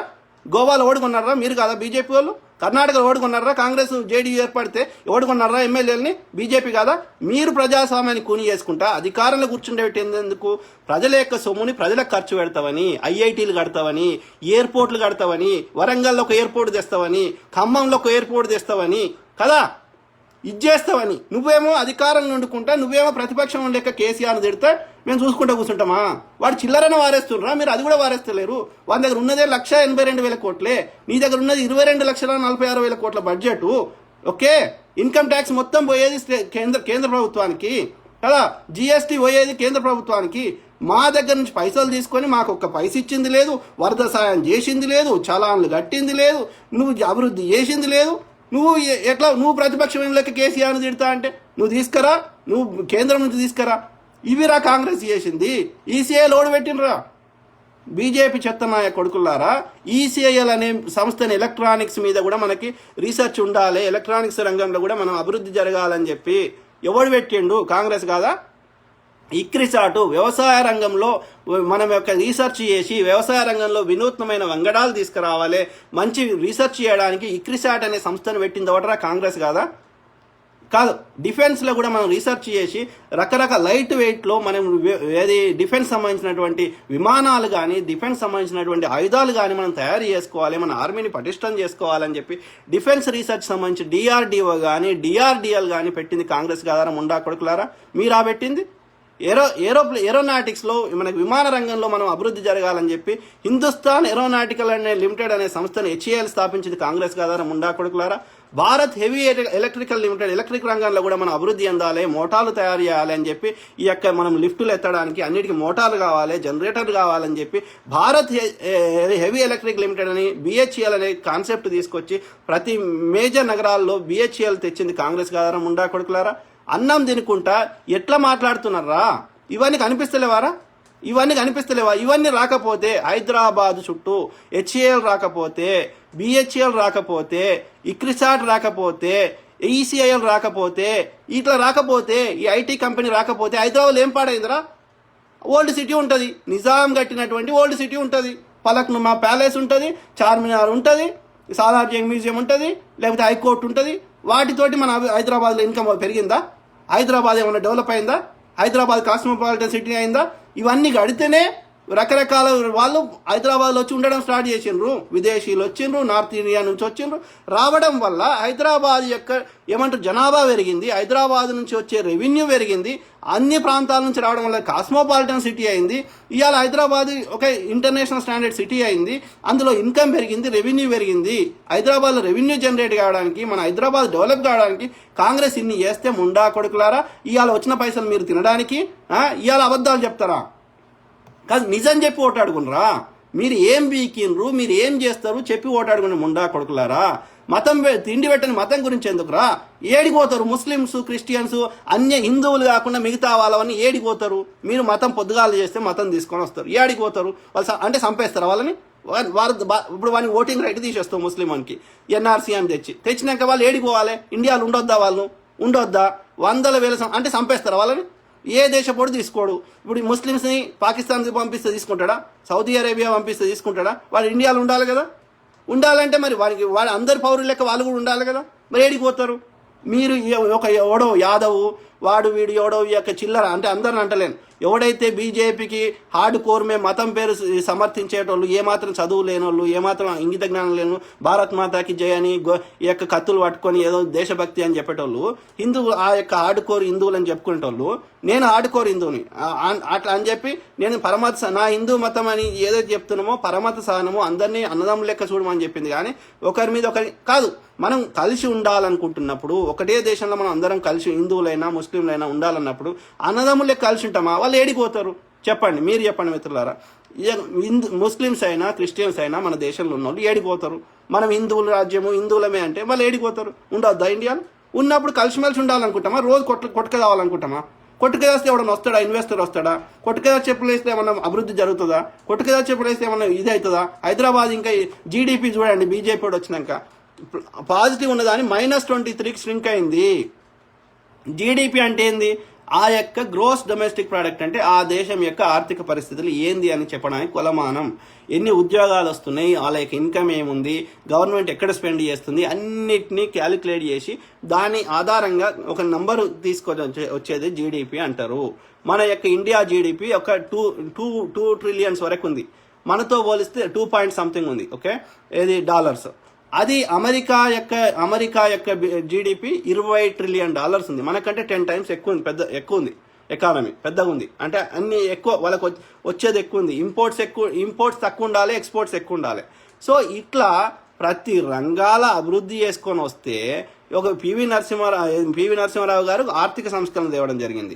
మన్మోహన్ సింగ్ గారు అన్ని రంగాల్లో అభివృద్ధి చేసుకొని వస్తే ఏమాత్రం ఏ విషయం మీద అవగాహన లేని ముండా కొడుకులు, ఇంక్లూడింగ్ ఎడ్యుకేటెడ్ పీపుల్, చదువుకున్న వాళ్ళు కూడా కాంగ్రెస్ ఏం పీకింది? ఇవిరా పీకింది. ఇంకా చాలా ఉన్నాయి చెప్పాల్సినవి. కాంగ్రెస్ పీకినాయి. ఓకే, తెలంగాణ ఇచ్చిందిరా కాంగ్రెస్ కదా. కేసీఆర్ అనే ముండా కొడుకు కానీ, బండి సంజయ్ అనే ముండా కొడుకు కానీ, అరవింద్ అనే ముండా కొడుకు కానీ డిబేట్కి రండి, చెప్తాం కాంగ్రెస్ ఏం చేసిందో. జలయజ్ఞం అనేది ధనయజ్ఞం అని దుష్ప్రచారం. పొద్దుగా లేస్తే దుష్ప్రచారం. జలయజ్ఞం కింద ఎన్ని ప్రాజెక్టులు స్టార్ట్ చేసిండ్రా రాజశేఖర రెడ్డి గారు. ఆయన 5 ఏళ్ళే బతుకున్నాడు. ఇంకా 5 ఏళ్ళు బతుకుంటే ఆ ప్రాజెక్టులన్నీ కంప్లీట్ అయ్యేటి కదా. 5 ఏళ్ళే బతుకున్నాడు. ఆ తర్వాత వాడికి ఫండింగ్ చేయడం మానేసిండ్రు. ఇంకా 5 ఏళ్ళు బతుకుండి ఇప్పటికీ SLBC Srisailam left bank canal అనేది ఉంది. ఓకే, ఎస్ఎల్బిసి కింద సొరంగం తవ్వాలి. ఇంకా 10 కిలోమీటర్లు ఎంతనో తవ్వాలి దాన్ని. ఓకే, తవ్వితే మనకు నీళ్ళు వస్తాయి. దాన్ని ఇప్పటికి కూడా కంప్లీట్ చేస్తలేడు ఈ ముండా కొడుకు. పైసలు దానికి బడ్జెట్ రిలీజ్ చేస్తలేడు. అది కంప్లీట్ చేస్తే మనకి 1,00,000 ఎకరాలకు నీళ్లు నల్గొండ ఈ ప్రాంతంలో సాగు అవుతుంది. ఓకే, అది చేస్తలేడు ఈ కేసీఆర్ అని ముండా కొడుకు. కాళేశ్వరం అని చెప్పి 1,00,000 కోట్లు ఖర్చు పెట్టి ఆ దోసుకున్నాడు తప్ప అలా ఒక్క టీఎంసీ మనకు యూజ్ అవుతలేదు. ఆ ఎస్ఎల్బిసి ఎంత 1000 కోట్లు ఎంతనో ఖర్చు పెడితే 1000-2000 కోట్లు ఖర్చు పెడితే అది మనకి అవైలబుల్ అవుతుంది. ఇప్పటికి 6 ఏళ్ళ దాన్ని కంప్లీట్ చేస్తలేడు. ఒక్క పైసా రిలీజ్ చేస్తలేడు. ఇది పరిస్థితి. రాజశేఖర రెడ్డి గారు బతుకుంటే అవన్నీ కంప్లీట్ అయ్యేటి ఫుల్. ఇప్పుడు తినడం అంటే చెప్తున్నా కదా మిత్రులారా, 5-10 రూపాయలు తింటారు. మన యొక్క బ్లడ్లోనే ఉంది. మన ఇండియన్స్కి అది ఫస్ట్ నుంచి అలవాటైంది. ఏడికి పోయినా ఈ లంచం కాన్సెప్ట్ ఉంది. ఉన్నప్పుడు 5-10 రూపాయలు తింటారు. 5-10 రూపాయలు తింటే నాకు నొప్పి అయితే లేదు. 100 రూపాయలు 5-10 రూపాయలు తింటే నొప్పి అయితే లేదు. 80-90 రూపాయలు తింటే చిల్లర పంచిపెట్టి 80-90 రూపాయలు తిని మళ్ళీ ఎలక్షన్స్ కొనుక్కుంటేనే నష్టం జరుగుతుంది. మీరు తింటలేరు అని మీరు అంటున్నారు. ఓకే, బీజేపీ టీఆర్ఎస్ మేము సత్యవాది హరిశ్చంద్రులము, మేము ఒక్క రూపాయి తింటలేము కదా. తినకపోతే తిన్నోడు ఏం చేసిండో నేను గట్టినవి చూపెడతా. ఎవ్రీ 5 yearsకే తీసుకుందాం. ఎవ్రీ 5 yearsకి కాంగ్రెస్ ఓడి ఏమేం కట్టిండు, యూపీఏ 1లో ఏం కట్టింది, యూపీఏ 2లో ఏం కట్టిండు, మన రాజశేఖర రెడ్డి గారి టైంలో ఫస్ట్ టైం ఏం కట్టిండు, సెకండ్ టైం ఏం కట్టిండు, చంద్రబాబు నాయుడు ఏం కట్టిండు, నేను ఆధారాలు డేట్లతో సహా తీసుకొస్తా. టీఆర్ఎస్ ఓడైనా బీజేపీ ఓడైనా మీరు ఏం కట్టిండ్రో తీసుకురండి కదా. మీరు తింటలేరు కదా. తినకపోతే అభివృద్ధి కనిపించాలి కదా. మీ అభివృద్ధి ఏడ కనిపిస్తుంది? ఎమ్మెల్యే కొనుక్కుంట్లో కనిపిస్తుంది. మీ ఆఫీసులు ప్రతి దగ్గర టీఆర్ఎస్ ఓడు కట్టుకుంటున్నాడు, బీజేపీ ఓడు కట్టుకుంటున్నాడు. మీ ఆఫీసులు బీజేపీ ఆఫీసులు, టీఆర్ఎస్ ఆఫీసులు కార్పొరేటివ్ ఆఫీసులు లెక్క తలపిస్తున్నాయి. ఓకే, గాంధీ భవన్ అప్పుడు ఎట్లా ఉందో ఇవాళ అట్లనే ఉంది. మీరు తింటలేరు కదా. తినకపోతే అభివృద్ధి అనేది జరగాలి కదా. తిన్నోడేమో గన్ని చేసి స్కాములు చేసినాడేమో గిన్ని కట్టిండు. ఇప్పుడు నేను చెప్పిన అన్ని కట్టిండు కదా. రైట్, అవుటర్ రింగ్ రోడ్ కట్టిండు కదా. రైట్, ఈసీఐలు పెట్టిండు కదా. ఇక్రిసాట్ చేసి పెట్టిండు కదా. ఐటీ కంపెనీలు వచ్చినాయి కదా. విప్రో అనే కంపెనీకి 400 ఎకరాల భూమి ఇచ్చిండండి ఉప్పల్ ఆ ప్రాంతంలో. ఏది ఇస్తే విప్రో అనేది ఇవాళ అతిపెద్ద క్యాంపస్, 1000 మందికి ఉద్యోగాలు దొరుకుతున్నాయి. ఇదిరా మనకు కావాల్సింది కదా. అట్లా చేయకపోతే ఇక్కడ ఉద్యోగాలు రాకపోతే ఎట్లా బతుకుతారండి. సెజ్జులు అనే కాన్సెప్ట్ తెచ్చి స్పెషల్ ఎకనామిక్ జోన్స్ అని తెచ్చి దానివల్ల మన్మోహన్ సింగ్ గారు తెచ్చిన దాంట్లో, మన హైదరాబాద్ కూడా వచ్చిన దాంట్లో, రాయదుర్గ్లో వెల్స్ ఫార్గో అనే ఏది పెద్ద బ్యాంకుది మనకు వచ్చింది. ఓకే, అక్కడ పెట్టడం జరిగింది. ఇదిరా మనకు కావాల్సింది. అట్లా పెడితే అక్కడ ఎంతమందికి ఉద్యోగాలు వస్తాయిరా. ఏం చేస్తున్నారా మోడీ గారు? తిట్టరా అబద్ధాలు ప్రచారం చేస్తే. నడ్డాగాడు ఏం చేస్తున్నాడు? కేసీఆర్ స్కాములు చేసిండు, కేసీఆర్ అన్యాయం చేసిండు. వాడు ఎంత చేసినా 1,82,000 చేస్తాడు. అర్థమైందా? నువ్వు 22,46,000 కోట్లలో చేస్తావు. నువ్వు 22 లక్షలలో చేస్తావు. వాడు అరవింద్ కుమార్ అంటాడు. అదే వీడు ఏం చెప్తాడు? వాడు పసుపు దేడు. వాడు ఏం చెప్తాడు? హైదరాబాద్లో స్ట్రీట్ లైట్ అంట 1,500 రూపాయలది 26,000 ఛార్జ్ చేసిండ్రు అని చెప్తాడు. కరెక్టేరా? నువ్వు రఫాయల్ డీల్లో ఒక విమానాన్ని 400 కోట్లు అన్నదాన్ని 1,600 కోట్లు చేసినావు కదా. ఓకే, 1,500 26,000 రూపాయలు చేయడం ఎక్కడ? 400 కోట్ల విమానాన్ని 1,600 కోట్లు చేయడం ఎక్కడ? చెప్పండి. మనకి 100 పైన విమానాలు రావాలి అదే పైసలలో. అట్లాంటిది ఎన్ని వచ్చినాయి? మనం హెచ్ఏఎల్తో డీల్ చేసుకుంటే, ఫ్రాన్స్ తోటి రఫాయల్ అనే కంపెనీతో డీల్ చేసుకున్న ప్రకారం ఏంటి అంటే, మనకి ఆ యొక్క సేమ్ పైసలల్లా మనకి తక్కువ రేటుకి వచ్చేది ఒక్కొక్క విమానం. 400 కోట్లు ఎంతనో వచ్చేది. ఈ మోడీ వచ్చినాక ఏం చేసిండు? ఆ డీల్ని మార్చిపిచ్చి ఆ కంపెనీతో డీల్ చేసుకొని ఒక్కొక్క విమానాన్ని ఎస్టిమేషన్స్ పెంచిండు. 1,600 కోట్లు చేసిండు. ఓకే, చేసిండు. మళ్ళీ ఆ టెక్నాలజీ ట్రాన్స్ఫర్ మనకి చేయాలని ఒప్పుకున్నాం అప్పుడు, ఏది మన మన్మోహన్ సింగ్ గారు ఉన్నప్పుడు. ఆ డీల్ని మార్చేసి మనకి టెక్నాలజీ ట్రాన్స్ఫర్ లేదు. టెక్నాలజీ ట్రాన్స్ఫర్ లేకపోతే రేపు రిపేర్లు వచ్చినా ఏమొచ్చినా మళ్ళీ వాడే వచ్చి చేయాలి. లేకపోతే అది పని చేయకపోతే మళ్ళీ కొత్తది వానికి కొనుక్కోవాలి. అంటే పైసలు పంచి పెడుతున్నావు. ఓకే, అది కూడా ఒక్క విమానం తయారీ అయినటువంటి అనిల్ అంబానీకి ఎందుకు ఇచ్చినావు కాంట్రాక్టు? హెచ్ఏఎల్ ఎన్నో విమానాలు తయారు చేసినటువంటి అనుభవం ఉన్నవని. అంటే 400 కోట్ల ఒక్క విమానాన్ని 1,600 కోట్లు చేసి ఆ 1,200 కోట్లు దొబ్బింది కనిపిస్తలేదు అరవింద్ కానీ బండి సంజయ్ కానీ. కానీ హైదరాబాద్లో మాత్రం స్ట్రీట్ లైట్ 1,500 రూపాయలు 26,000 రూపాయలు తింటే అది చాలా పెద్ద కరప్షన్ అని ప్రచారం చేస్తున్నావు. ఎస్, వాడు చిన్న దొంగ, నువ్వు పెద్ద దొంగవు. ఓకే, పెద్ద దొంగ వచ్చి చిన్న దొంగను తిడితే ఎట్లా కలుస్తుంది కదా? నువ్వు పెద్ద దొంగ, నువ్వు నీ ఇల్లు సర్దిద్దుకో ఫస్ట్ కదా. నువ్వు నిజామాబాద్లో ఎప్పటి నుంచే కవితను తిట్టింది. కవిత 100 రోజులలో నిజాం షుగర్ ఫ్యాక్టరీ తెరిపిస్తా అన్నది, పునరుద్ధరిస్తా అన్నది కదా. అదే చెప్పినావు. కవితను ఏమని తిట్టినావు? నువ్వు నిజామాబాద్లో గెలవడానికి ఏం చెప్పినావు? నిజాం షుగర్ ఫ్యాక్టరీ తెరిపిస్తా. ఓకే, తెరిపించినావు 100 రోజులలో? తెరిపించినావు అరవింద్. పసుపు ఎక్కువ అంటుంది కదా, పసుపు బోర్డు కావాలి ఎప్పటి నుంచి డిమాండ్ చేస్తున్నారు. కేంద్ర ప్రభుత్వ అధీనంలో ఉంటుంది, కేంద్రం నీ చేయిలు ఉన్నది. మరి ఎందుకు చేస్తలేవు? ఇప్పుడు వాడు బండి సంజయ్ అనేటోడు ఎందుకు చలాన్లు కట్టాడు? ఎవరికిరా మీరు చెప్తుంది? దుర్మార్గులు, అతి దుర్మార్గులు. టీఆర్ఎస్ వాడు చిల్లర వారేస్తున్నాడు. ఓకే, వాడు చిల్లరన్న వారేస్తున్నాడు. ఓకే, కానీ వీడు చిల్లర కూడా వారేస్తలేడు. వీని బడ్జెట్ ఎక్కువ కాబట్టి ప్రజల్ని ఇంకా మభ్యపెడతామంటే కలవది. ఓకే, మీడియాని కంట్రోల్లో పెట్టుకొని, ఎలక్షన్ కమిషన్ని కంట్రోల్లో పెట్టుకొని, పోలీసుని కంట్రోల్లో పెట్టుకొని ముందస్తుకు పోయి, ఓకే, అపోజిషన్ పార్టీలకు క్యాండిడేట్లను వెతుక్కునే టైం లేకుండా, ఫండింగ్ సోర్స్ లేకుండా, ఈ యొక్క రైట్ క్యాండిడేట్ని ఎన్నుకోవడానికి టైం ఇవ్వకుండా 11 రోజుల ముందు పోయి మీడియాని కంట్రోల్లో పెట్టుకొని, మీడియాలో బీజేపీని చూపెట్టు, టీఆర్ఎస్ని చూపెట్టు, కాంగ్రెస్ని చూపెట్టద్దు. వాడు ఏం క్రియేట్ చేస్తున్నారు ప్రజలకి? కాంగ్రెస్ లేదు అన్న భావన క్రియేట్ చేస్తే ప్రజలు ఉన్న ఆప్షన్లలో ఎవరిని ఎత్తుకుంటారు? టీఆర్ఎస్ తర్వాత బీజేపీ. మీరు ఒక కుట్ర ప్రకారం చేసినప్పుడు కాంగ్రెస్ని అన్ని రకాల మీరు అధికార దుర్వినియోగం చేసి దుష్ప్రచారం చేస్తా అంటే ఎందుకు ఊరుకుంటారా? ఒకసారి ఊరుకుంటారు, 2 సార్లు ఊరుకుంటారు. మీరు చేసే దుష్ప్రచారం కాంగ్రెస్ చేరాకనా? డర్టీ పాలిటిక్స్ ఆడలేకనా? మనం అభివృద్ధి చేయాలి, ప్రజలు బాగుపడాలి. ప్రజలు కట్టినటువంటి కష్టపడి పొద్దంతా పనిచేసి కట్టిన ట్యాక్స్ డబ్బులు ప్రజలకి ఏదో ఒకటి లాంగ్ టర్మ్ యూజ్ కావాలి. ఓకే, తినేది 5-10 రూపాయలు. మన మెంటాలిటీ, ఇండియన్ మెంటాలిటీ ఉంది. ట్రాఫిక్ కానిస్టేబుల్ అయినా తింటాడు, ఎంఆర్ఓ అయినా తింటాడు, ఏవని స్థాయివాడు వాడు తింటాడు. 100లో ఒకడు బుద్ధుడు, 100లో ఒకడు ఎవడో ఒకడు ఉంటాడు, ఏది ₹1 కూడా ఆశపడినాడు. ఓకే, 199 మందికి ఆ యొక్క తినే అలవాటు మన ఇండియాలో వచ్చింది. ఓకే, సో వాడికి ₹1,00,000 జీతం ఉన్నా, 3 లక్షల రూపాయల జీతం ఉన్నా, మళ్ళీ 5-10 రూపాయలు ఇస్తామంటే, చాయ్ ఓపిస్తామంటే టైం ఉండే కొడుకులు ఉన్నారు, చదువుకున్న వాళ్ళు కూడా. ఓకే, మనకి ఇప్పుడు చెప్తున్నారు కదా, జనాల ఎక్స్పీరియన్స్ చెప్తున్నారు కదా, చదువుకున్న వాళ్ళు కూడా మాకేమిస్తావు ఓటేస్తే, ఇది లెక్క. ఇప్పుడు ఆమె ఎవరో ఇప్పుడు మేయర్ అవుతుందంట కదా, బొంతు రామ్మోహన్ కాకుండా ఇంకో ఆమె, ఇప్పుడు ఎవరో ఆమె పేరేదో ఉంది, ఆమె 12 కోట్లు ఖర్చు పెట్టిందంట ఏది గెలవడానికి. కేసీఆర్ తోటి ముందే డీల్ చేసుకుందంట. ఏమని? నాకు మేయర్ ఇస్తా అంటేనే నేను ఖర్చు పెట్టుకుంటా అంటే కేసీఆర్ గారు ముందే చెప్పిందంట, yes you are the mayor candidate అంటే. ఆమె 11 కోట్లు ఖర్చు పెట్టిందంట. ఇప్పుడు 12 కోట్లు ఒక్కొక్కరికి 10,000 12,000 రూపాయలు కూడా ఇచ్చిందంట, పంచిందంట. 10,000 12 ఒక ఇంట్లో 5 ఓట్లు ఉన్నాయనుకో, 12,000 ఇంటూ 5 వేయండి, 60,000 రూపాయలు. 60,000 రూపాయలు ఆ కుటుంబానికి, ఒక middle class, above middle class, ఎవరికైనా సరే, ఇంక్లూడింగ్ ఎవరికైనా సరే, ఈ కరోనా సమయంలో 60,000 రూపాయలు అంటే వెరీ బిగ్ అమౌంట్. ఎందుకు అమ్ముకోరండి ఓటు?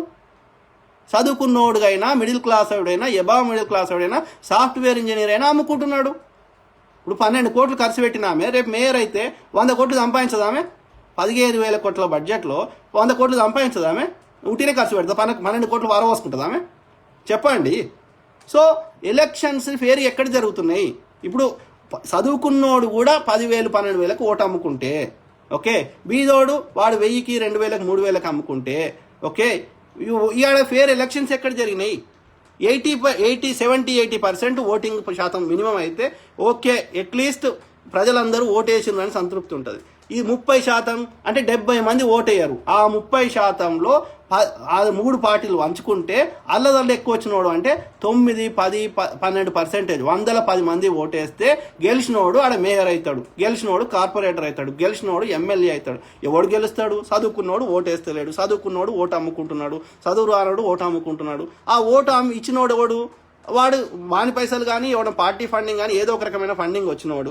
ఆ పైసలు 12 కోట్లు ఖర్చు పెట్టినామే 100 కోట్లు సంపాదిస్తుంది, 400 కోట్లు సంపాదిస్తుంది. కానీ ప్రజలు బాగుపడాలని ఎందుకు ఆలోచిస్తుంది ఆమె? ఒక్క నిమిషం కూడా ఆలోచించదు. ఏ అవకాశం దొరికినా దోసుకోవాలనుకుంటుంది కానీ, మళ్ళీ అవసరమైతే మళ్ళీ ఎలక్షన్స్ ముందు పైసలు పంచుదాం అనుకుంటుంది కానీ, అది వ్యాపారంగా అవుతుంది. కానీ మన జీవితాలు ఎన్నడూ మారుతాయి? ఈ కాన్సెప్ట్ ఉన్న రోజు ఇండియా ఇంకా 100 ఏళ్ళైనా, ఇంకా 200 ఏళ్ళైనా ఇట్లనే ఉంటుంది. ఈ ఎలక్షన్స్ ముందు చిల్లర తప్ప మన దేశం అభివృద్ధి ఇంతకుముందు జరిగినట్టు ఐఐటీలు రావు. ఇంతకుముందు జరిగినట్టు ఎలాంటి వాళ్ళు ఎన్నికల ముందు గెలవడానికి తప్పుడు హామీలు ఇస్తారు తప్ప వాటిని ఇంప్లిమెంట్ చేయరు. 11,000 కోట్లు 12,000 కోట్లు ఖర్చు పెడితే ఓపెన్ డ్రైనేజ్ నాలా సిస్టమ్ లేకుండా మంచి బెస్ట్ డ్రైనేజ్ సిస్టమ్ కట్టొచ్చు అని ఇదే కేసీఆర్ గారు చెప్పారు.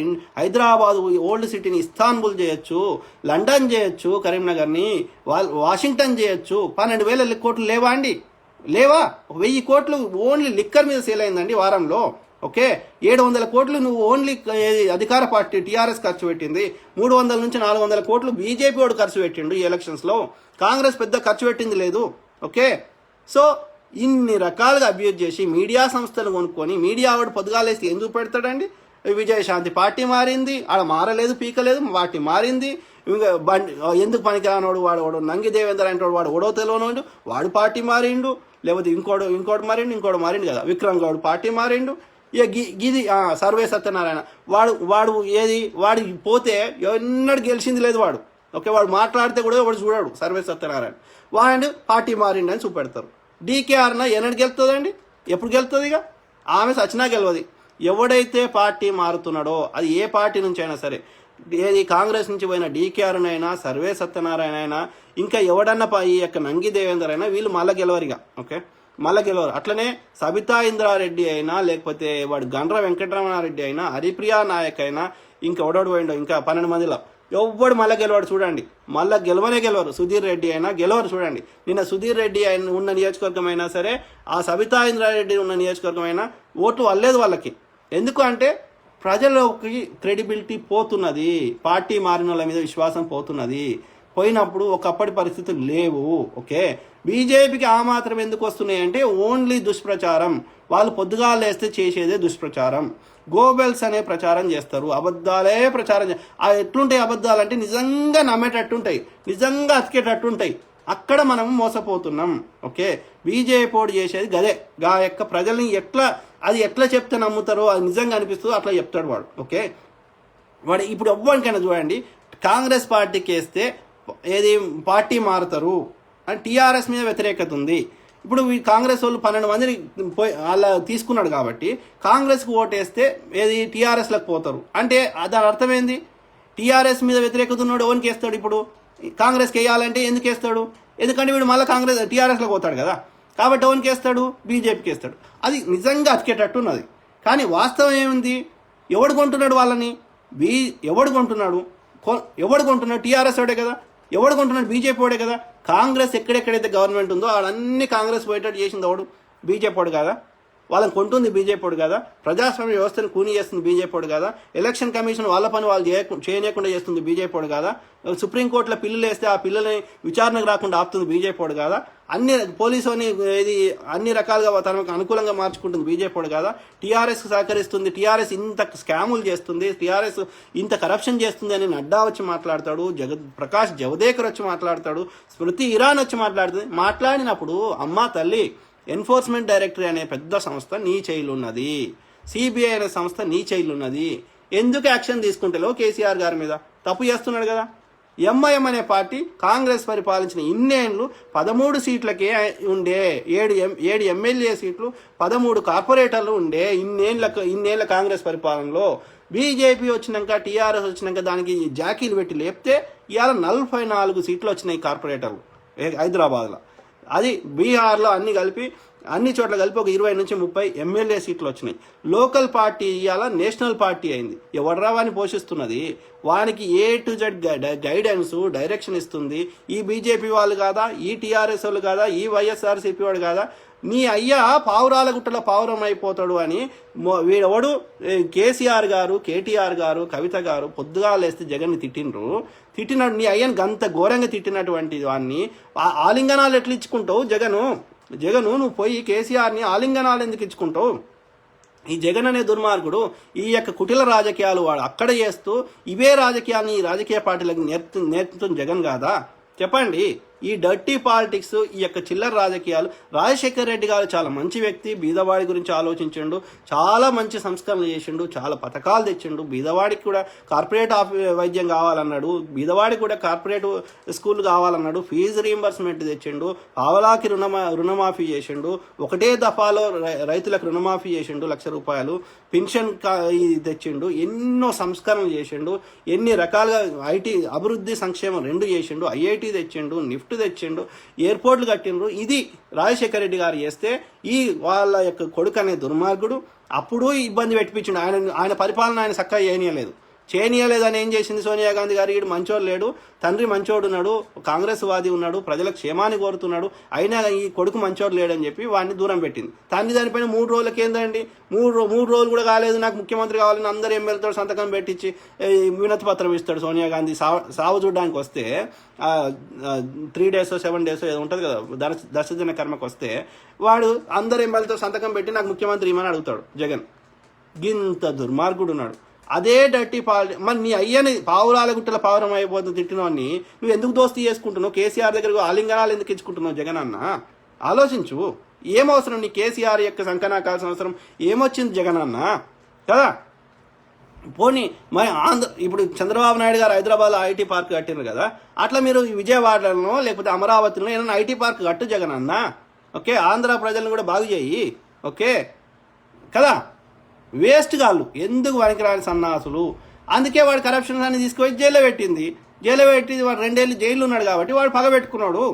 వీడు అల్లర్లు చేస్తా పాత బస్తీలా అంటే మా కిరణ్ కుమార్ రెడ్డి గారు గవన్ గల్వై అని చెప్పి మొత్తం ఆర్విని దింపిండు ఓల్డ్ సిటీలో. అప్పటి నుంచి వాడిని పగ పెట్టుకున్నాడు కదా. వీడు ముఖ్యమంత్రి చేయలేదని వీడు పగ పెట్టుకున్నాడు కేసీఆర్ గారు. సో వీళ్ళందరినీ వాడుకుంటుంది వాడు బీజేపీ వాడు. రేపు పొద్దున వీళ్ళందరినీ లాతు అంతాడు. ఇప్పటికే అంటున్నాడు కదా, చూస్తున్నాం కదా. బీజేపీ వాడు ఇప్పటికే ఏది కేసీఆర్ టీఆర్ఎస్ లేకుండా చేస్తున్నాడు కదా, టీఆర్ఎస్ని కాంగ్రెస్ లేకుండా చేస్తున్నాడు కదా. నెక్స్ట్ ఏం చేస్తాడు? ఎన్ఆర్సీ పెట్టేసి ముస్లింలకు ఓటు తీసేసినాకో ఎంఐఎంతో ఏం పని? ముస్లింలకు ఓటింగ్ రైట్ తీసేసినాక ఎంఐఎంకి ఓడేస్తాడు, హిందూ అయితే ఏడు. ఓకే, అప్పుడు ఎంఐఎంతో ఏం పని బీజేపీకి? కథం బీజేపీ ఫస్ట్ ఎంఐఎం అని లాతుంది అంటాడు. తర్వాత ఏముంటుంది? ఓన్లీ బీజేపీ ఉంటుంది. అన్ని రాష్ట్రాల్లో బీజేపీ ఉంటుంది, దేశంలో రాష్ట్రాల్లో. ఇక అపోజిషన్ పార్టీలు ఉండయి, ప్రజల సమస్యలు కొట్లాడరు, ఈ అభివృద్ధి జరగదు, ఉన్నాయని దోసుకుంటారు. ఇక బీజేపీ ఉంటుంది. బీజేపీ రాష్ట్రాలు ఎక్కడైనా డెవలప్ అయిందా? ఏ రాష్ట్రం అన్నా తీసుకుందాం, దేశం అన్నా తీసుకుందాం, ఎక్కడైనా అయిందా? ఏమన్నా అయిందా? ఏమైనా డెవలప్ అయిందా? ఫార్మా ఇండస్ట్రీ అప్పుడే వచ్చింది, కాంగ్రెస్ హయాంలో వచ్చిందే. ఇవిరా కాంగ్రెస్ చేసింది. ఫార్మా ఇండస్ట్రీ పెట్టింది, ఎనర్జీ దాని మీద పెట్టింది సంస్థలు, రీసెర్చ్. జేఎన్టీయూ అనే యూనివర్సిటీలు ప్రతి మేజర్ సిటీ కాకినాడలు ఉన్నాయి, హైదరాబాద్లో ఉన్నాయి, మిగతా చాలా చోట్ల ఉన్నాయి కదా. ఎవడు పెట్టిండు? మోడీ పెట్టిండా? చెప్పండి. జవహర్ లాల్ నెహ్రూ టెక్నాలజికల్ యూనివర్సిటీ ఎవడు పెట్టిండు? ఇంకా చేయాల్సినవి ఉన్నాయి. కాంగ్రెస్ అధికారంలో ఉంటే ఇంకా చేస్తుండే. ఓకే, ఇప్పుడు ఏది మన్రేగా అనేది ఎవడు తెచ్చిండు? కాంగ్రెస్ తెచ్చింది. పనికి ఆహార పథకము అనేది ఎవడు తెచ్చిండు? కాంగ్రెస్ తెచ్చింది. ఐటీఐఆర్ ప్రభుత్వంలో ఏం జరుగుతున్నాయి, ఎక్కడ ఫండ్స్ పోతున్నాయి, ఏం డెవలప్ అయింది, ఏం కాలేదు అనేది ప్రజలకు తెలవాలంటే ఆ ఇన్ఫర్మేషన్ బయటకు రాకపోతుండే. ఆ ఇన్ఫర్మేషన్ బయటకు వచ్చినట్టు చేసింది ఎవడు? RTI right to information act తెచ్చింది ఎవడు? కాంగ్రెస్ వాడు కాదా? మహిళల మీద ఇంత ఈ అత్యాచారాలు అవుతున్నాయి, మహిళలకు భద్రత లేదు అని, ఈ మహిళలకు కూడా భద్రత కావాలని వాళ్ళ యొక్క గృహహింస చట్టాలు కానీ లేకపోతే నిర్భయ చట్టాలు కానీ తెచ్చింది కాంగ్రెస్ కాదా? చెప్పండి. మహిళలకు 33% చట్టసభలో కూడా రిజర్వేషన్ కావాలని ఆ బిల్లు మన యొక్క పార్లమెంట్లో ప్రవేశపెడితే కొందరు యాదవులు, కొంతమంది నార్త్ ఇండియాలో ఉండే మేల్ డామినేషన్ ఉన్న వాళ్ళు దానికి సహకరించకపోవడం వల్ల అది బిల్లు పాస్ కాలేదు. కానీ మహిళలకు కూడా చట్టసభలో 33% తేవాలని కష్టపడ్డది కాంగ్రెస్ పార్టీ కాదా? చెప్పండి. ఎస్సీ ఎస్టీ అట్రాసిటీ కేసు ఆ చట్టం తెచ్చింది కాంగ్రెస్ కదా. భూమి పోయిన వాళ్ళకు భూమి గవర్నమెంట్ దేని ద్వారా అయినా భూమి ఏ ప్రాజెక్ట్ కన్నా తీసుకుంటే భూమి కోల్పోయిన వాళ్ళకి భూమి ఇవ్వాలి, వాళ్ళ ఇంట్లోకి ఉద్యోగం ఇవ్వాలి, వాళ్ళకి మెంటల్ కౌన్సిలింగ్ ఇవ్వాలి ఆ యొక్క ట్రామా నుంచి బయటకు రావడానికి అని చెప్పి ఒక కొత్త 2013 అనుకుంటా భూ దానికి చట్టం తెస్తే చట్టాన్ని తూట్లు పడిచి భూమి చేయకుండా సరైన కాంపెన్సేషన్ చేయకుండా దానికి సవరణలు చేసి కొత్త చట్టం తెచ్చింది కేసీఆర్ తూట్లు పడిచినవాడు కదా. ఈ కేసీఆర్ చేసే అక్రమాలకి మోడీ సహకరిస్తలేడా? మోడీ చేసే ప్రతి బిల్లుకి అక్రమాలకి కేసీఆర్ సహకరిస్తలేడా? ఇవిరా కాంగ్రెస్ చేసింది. ఇట్లా 100 చెప్తా. బ్యాంకులు ప్రైవేటు బ్యాంకులు ఉండే, ప్రైవేట్ వాళ్ళు ఇష్టం ఉన్నట్టు కంట్రోల్ లేదు, దానికి రెగ్యులరైజేషన్ లేదు, ప్రజల దగ్గర ఎక్కువ వడ్డీలు వసూలు చేస్తున్నారు అని చెప్పి ఈ ప్రజలు ఇవి దోసుకుంటున్నారు, బ్యాంకులు ఇష్టం ఉన్నట్టు చేస్తున్నారు, ఇది కలవదు ఇట్లా అని చెప్పి బ్యాంకులని జాతీయకరణం చేసింది. అంటే no more private banks, okay, government కంట్రోల్నే నడుస్తాయి బ్యాంకులు అని చెప్పి బ్యాంకులను జాతీయకరణం చేసింది ఇందిరాగాంధీ గారు కాదా? గరీబీ హటావో, దేశంలో బీదరికం ఉండొద్దు అని చెప్పి ఒక నినాదాన్ని తీసుకొచ్చి పేదరికం లేకుండా ఉండడానికి శతవిధాల ప్రయత్నం చేసింది కాంగ్రెస్ పార్టీ కాదా? తినడానికి తిండి లేకపోతే మనం రష్యా నుంచి గోధుమలు ఇంపోర్ట్ చేసింది కాంగ్రెస్ పార్టీ కాదా? ఎన్ని చెప్పాలరా ఇట్లా? ఒక స్వతంత్రం వచ్చే నాటికి చాలా ఊర్లలో కరెంటు లేదు. ఇవాళ కరెంటు మెజారిటీ ఊర్లలో వచ్చింది, ఇంకా కొన్ని ఊర్లలో రావాల్సి ఉంది కదా. ఇవి కాంగ్రెస్ కనిపిస్తలేవా? నేషనల్ హైవేస్ స్వతంత్రం వచ్చినప్పుడు ఎన్ని ఉండే, ఇవాళ ఎన్ని ఉన్నాయి చూడండి. నేను అబద్ధం చెప్పాల్సిన అవసరం లేదు నాకు, ఓకే కదా. అప్పుడు ఎలక్ట్రిసిటీ ప్రొడక్షన్ ఎంత అయింది? ఇవాళ కేసీఆర్ గారు కానీ మోడీ గారు కానీ వీళ్ళు వచ్చినాక తెలంగాణలో కొత్త ఎలక్ట్రిసిటీ ఎంత ప్రొడక్షన్ అవుతుంది చెప్పండి. ప్రజల్ని మభ్య పెడతాము, మీడియాని కంట్రోల్ చేస్తాము అంటే ఎన్ని రోజులు చేస్తారు? ప్రజలు మేల్కోండి. అదే నేను ఏం చెప్తున్నా, ఓటు అమ్ముకుంటున్నారు. చాలామంది ఓటు వేస్తలేరు. 70-80% మినిమం ఓటింగ్ పర్సెంటేజ్ ఉండాలి. కాబట్టి మన దేశంలో ఓటింగ్ అనేది నిర్బంధం చేయాలి కదా. ఇది మిత్రులారా, ఇవి మనకు కాంగ్రెస్ ఏం చేసింది అనే చెత్త నా కొడుకులకి ఈ వీడియో నాకు ఆన్సర్, ఇదే ఆన్సర్ వాళ్ళకి. అయినా కానీ వాళ్ళు బురద తలుతా అంటే తంతర పట్టుకొని ఓకే. ఇప్పుడు ఈ నిజాం కాలంలో నిర్బంధంగా ఉండేటువంటి హైదరాబాద్ని అప్పటికే ఏమంటారు, ఈ కమ్యూనిస్టులు వీళ్ళందరూ బాగా యుద్ధం చేస్తే, సాయుధ పోరాటం చేసి మాకు ఈ నిజాం నుంచి, ఆ నిజాముని తప్పుదో పట్టించింది ఈ దొరలు, ఓకే, ఈ దేశ్ముఖులు తప్పుదోవ తట్టించి మనకి ఆయన యొక్క ప్రైవేట్ ఆర్మీ, ఆయన యొక్క ఆర్మీ అయినటువంటి రజాకర్లని మన మీద ఉసిగొల్పింది. ఆయనకు రాంగ్ ఇన్ఫర్మేషన్ ఇచ్చి వాళ్ళు అంత కొట్లాడుతుంటే వీళ్ళకి సహకరించి ఈ హైదరాబాద్ అనే సంస్థానాన్ని మిలిటరీ చర్య చేపట్టి భారతదేశానికి విలీనం చేసింది కాంగ్రెస్ పార్టీ.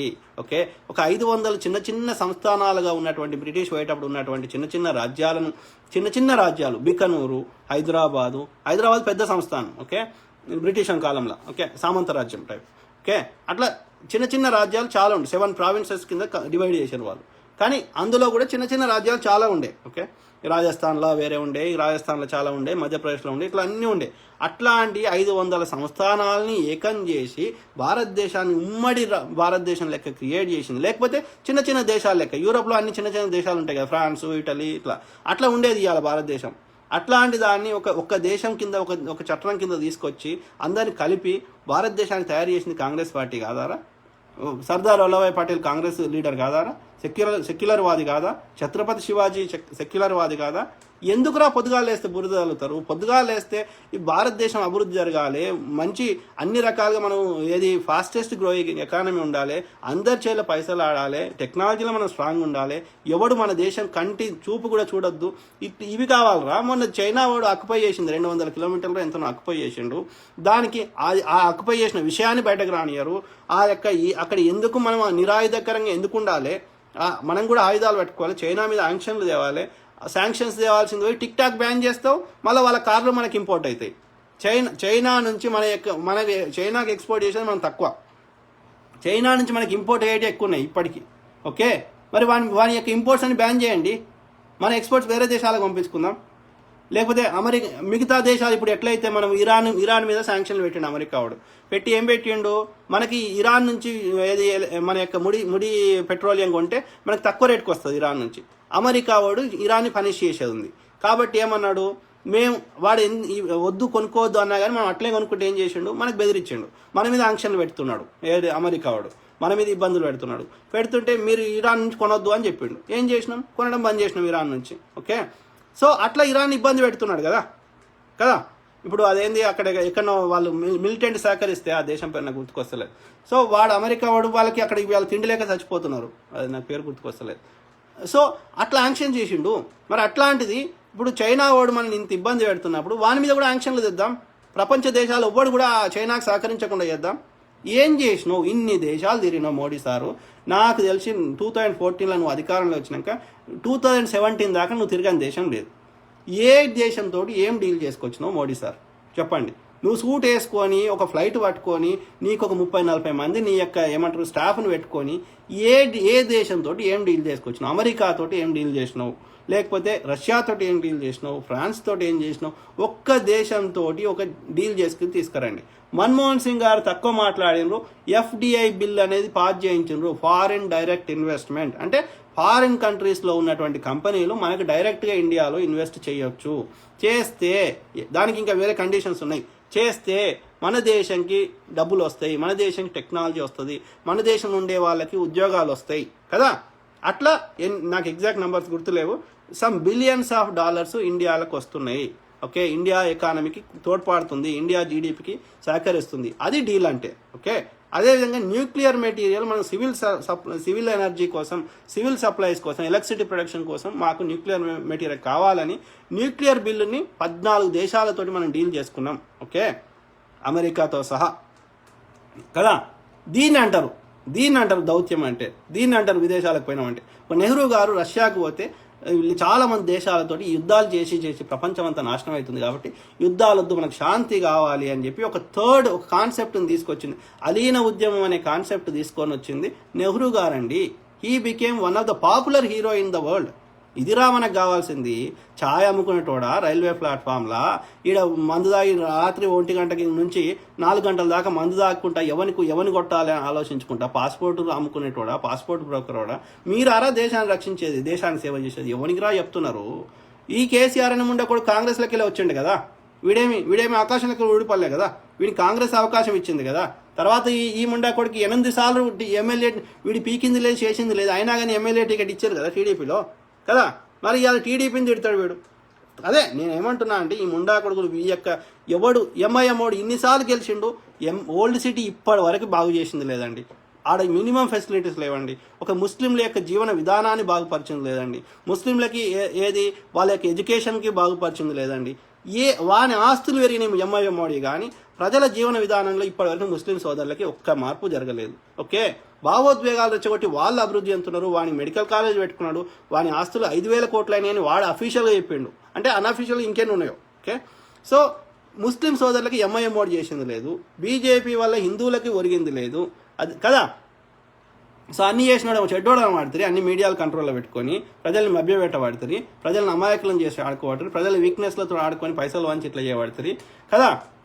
అన్ని వీడు ఏం చేయకుండా మళ్ళీ వీడే 60-70 ఏళ్ళలో ఏం చేసినాం, ఇవిరా చేసినాము.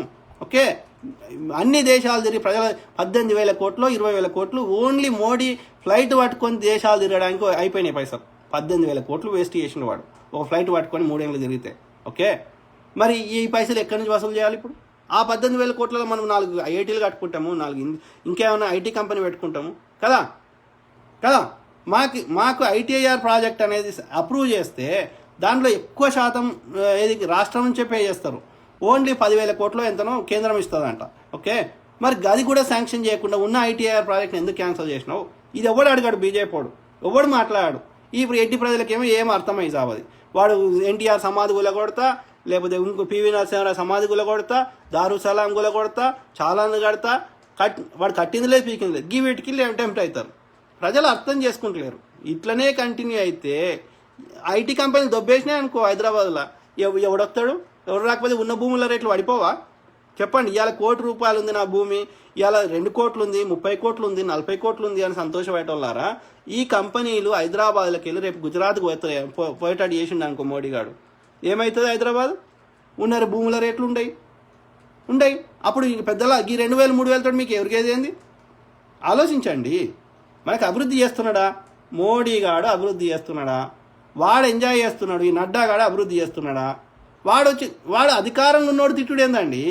మోడీ గాడైనా, నడ్డా గాడైనా, ఇంకో షా గాడైనా, ఇంకో కిషన్ రెడ్డి అయినా, ఎవడైనా సరే నువ్వు అధికారం నుండి నీ దగ్గర 22 లక్షల కోట్ల బడ్జెట్ ఉండి, హోంశాఖ నీ శైలుండి, ఎన్ఫోర్స్మెంట్ డైరెక్టరీ నీ శైలుండి, ప్రతి డిపార్ట్మెంట్ నీ శైలుండి, నువ్వు వచ్చి తిట్టుడేంది? నువ్వు కేసీఆర్ తిట్టుడేంది? నువ్వు అభివృద్ధి చేయాల్సింది కదా. ఇప్పుడు 10,000 రూపాయల చొప్పున హైదరాబాద్లో పంచి పెడితే ఆ వరద బాధితులకి 600 కోట్లు ఖర్చు వస్తుందండి. 600 నుంచి 1,000 కోట్ల రూపాయల లోపల అది రాష్ట్ర ప్రభుత్వం ఇస్తున్నది. ఓకే, వాడు ఇవ్వడంలో అవకతవకలు వాళ్ళు కొంచెం వాళ్ళది 300-400 దోసుకుంటున్నారు. ఆ 200-300 కోట్లు టీఆర్ఎస్ కార్యకర్తలు ఖర్చు పెడుతున్నారు. ఓకే, అంటే రాష్ట్రంలో ఉన్న 1,82,000 కోట్లలో 1,000 కోట్లు వాడు అట్లీస్ట్ వాడు తిన్నా కానీ ఇవ్వడానికి వాడు రెడీ ఉన్నాడు కేసీఆర్ అంటాడు. ఓకే, బీజేపీ వాడు 22,46,000 కోట్లల్లో ₹1 ఇదులుస్తలేడు.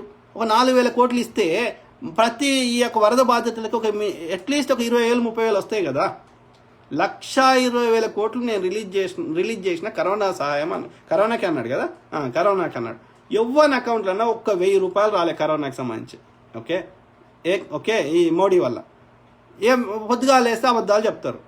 మన యొక్క రాష్ట్ర బడ్జెట్ నుంచి కేంద్రానికి పోయే ట్యాక్స్లల్లో ఒక రూపాయి మనకు కేంద్రానికి పోయిందనుకో, మనం కట్టే జిఎస్టీ కానీ, లేకపోతే ఇన్కమ్ ట్యాక్స్ కానీ, ఇంకే రకమైన ట్యాక్స్ కానీ, సర్వీస్ ట్యాక్స్ కానీ, ఇంపోర్ట్ ట్యాక్స్ కానీ కేంద్ర ప్రభుత్వానికి పోతాయి డైరెక్ట్. ఓకే, సో ఆ కట్టే రూపాయల మన యొక్క agreements, federal, central, state government agreement ప్రకారం ఒక 40 నుంచి 50 పైసలు వాడు కేంద్రం వాడు తీసుకుంటాడు. 40 నుంచి 50 పైసలు మళ్ళీ మనకి ఇస్తారు స్టేట్కి. ఓకే, అది మన యొక్క పాలసీ. ఓకే, సో ఆ ప్రకారము రాష్ట్రానికి ఆ 50 పైసలు ఇవ్వాలి.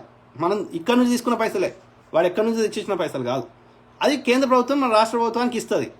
అవి కాకుండా అడిషనల్ మిగతా 50 పైసలు ఉన్నాయి కదా, అట్లా ప్రతి రాష్ట్రం నుంచి కేంద్రానికి బడ్జెట్ పోతుంది కదా, అందులో నువ్వేమని ఇవ్వాలి. అట్లా 22,46,000 కోట్ల బడ్జెట్. అందులో 5 పైసలు మేము కట్టిన పైసలు నాకు 50 పైసలు ఇస్తున్నావు. అది గొప్పతనం కాదు, అది ఎవడైనా ఇవ్వాలి. అది మన చట్టాలు రాసుకున్నట్టే. ఇవ్వకపోతే ఇక్కడ ఉన్న వాళ్ళు కట్టరు, రూపాయి ట్యాక్స్ కట్టరు.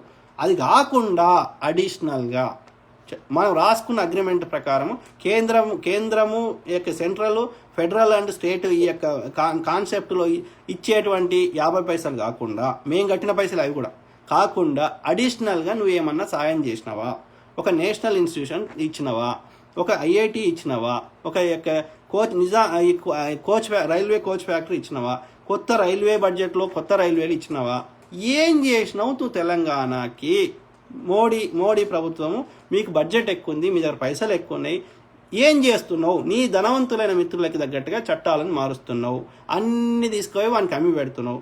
అమ్మి పెడితే వాడు నీకేం చేస్తున్నాడు? నీకు పైసలు సాయం చేస్తున్నాడు, మీ పార్టీలకు ఫండింగ్ ఇస్తున్నాడు. ఇస్తే ఏం చేస్తున్నావు? నువ్వు మళ్ళీ ఎమ్మెల్యేలను కొంటున్నావు, అపోజిషన్ లేకుండా చేస్తున్నావు, మీడియాని కొనుక్కుంటున్నావు, నీ ఆఫీసులు ఎందుకు పనికిరాని బీజేపీ ఆఫీసులని ఇవాళ కార్పొరేట్ వ్యవస్థ లెక్క చేస్తున్నావు, సోషల్ మీడియాలో వర్కర్లను కొనుక్కుంటున్నావు, వాళ్ళకి పైసలు ఇస్తున్నావు, దుష్ప్రచారాలు చేపిస్తున్నావు. ఈ ప్రజలు కట్టే ట్యాక్స్ డబ్బులు తీసుకుపోయి ఇంత దుర్వినియోగం చేస్తున్నావు. నువ్వు పెద్ద దొంగ ఉన్నావు, నువ్వు ఎక్కువ పెద్ద అమౌంట్ దోసుకుంటున్నావు. వీడి బడ్జెట్ చిన్న ఉంది కాబట్టి వీడు చిన్న అమౌంట్ దోసుకుంటున్నాడు.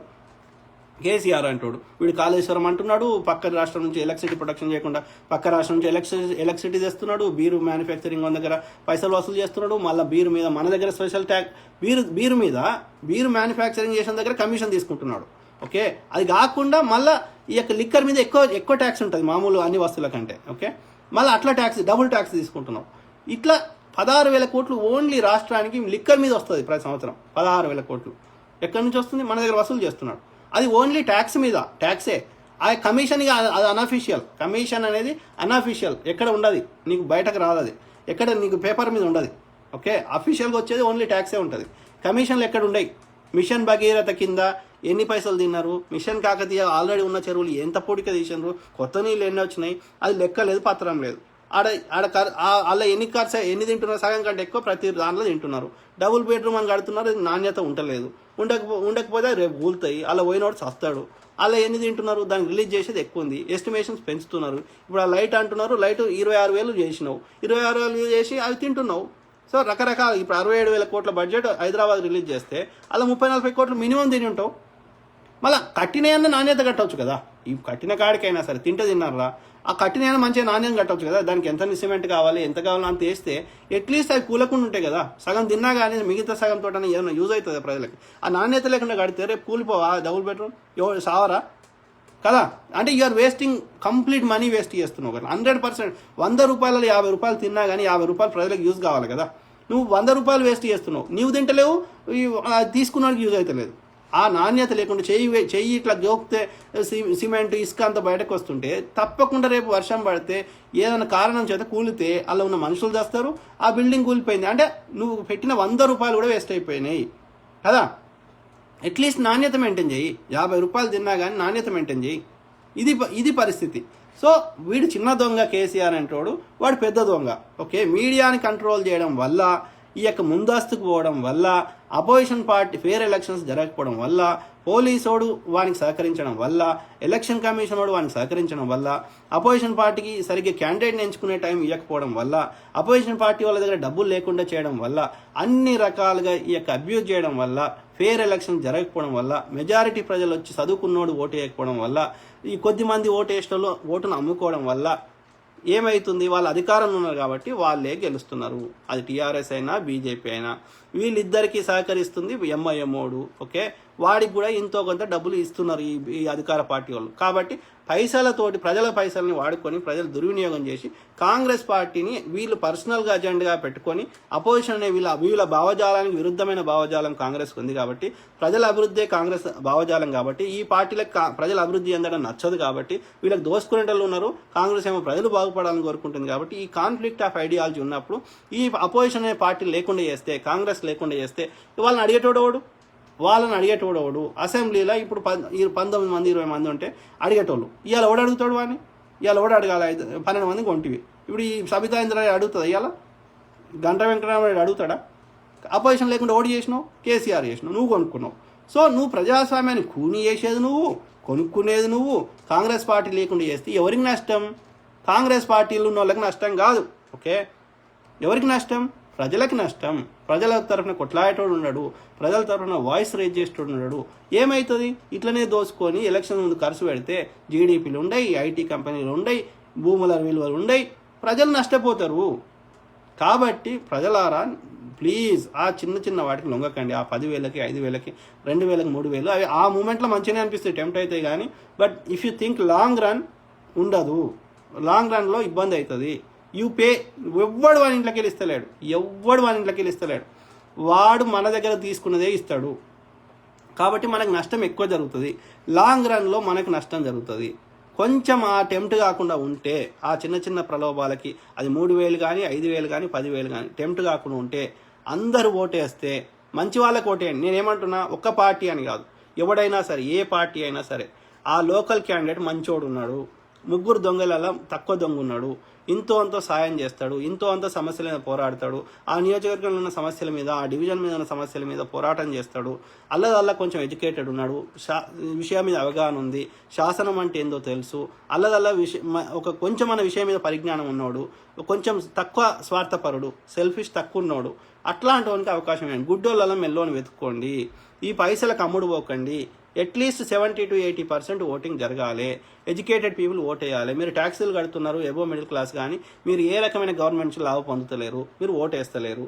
ఇవి మార్పులు చేయనంత వరకు ఇండియా ఇంకా 100 ఏళ్ళైనా అభివృద్ధి జరగదు. కాబట్టి బీజేపీ చెప్తానాయాలరా, కాంగ్రెస్ ఏం చేసింది, ఈయన చేసింది. మళ్ళీ నాకు ఇట్లనే కామెంట్ పెట్టరు, ఇంకా మొత్తం ఐటీ కంపెనీలు, 1000 కంపెనీలు ఏంది అన్నీ చెప్తా. ఓకే, సో ఇది మిత్రులారా, కామెంట్స్ చదువుదాం. వీళ్ళకి బీజేపీ అనే దరిద్రం. ఓకే, వాడు పెద్ద దొంగ చిన్న దొంగ. టీఆర్ఎస్ వాడు కనీసం చిల్ల వారేస్తుండు, బీజేపీ వాడు అది కూడా వారేస్తలేడు. కాబట్టి బీజేపీ అంత వరస్ట్ పార్టీ దేశంలో లేదు. ఓకే, వాడు ఇప్పటి వరకు ఒక్కటి చేసింది లేదు. ప్రజలు ఇది మేల్కోండి, బీజేపీని మనం బొంద పెట్టాల్సిన అవసరం ఉంది.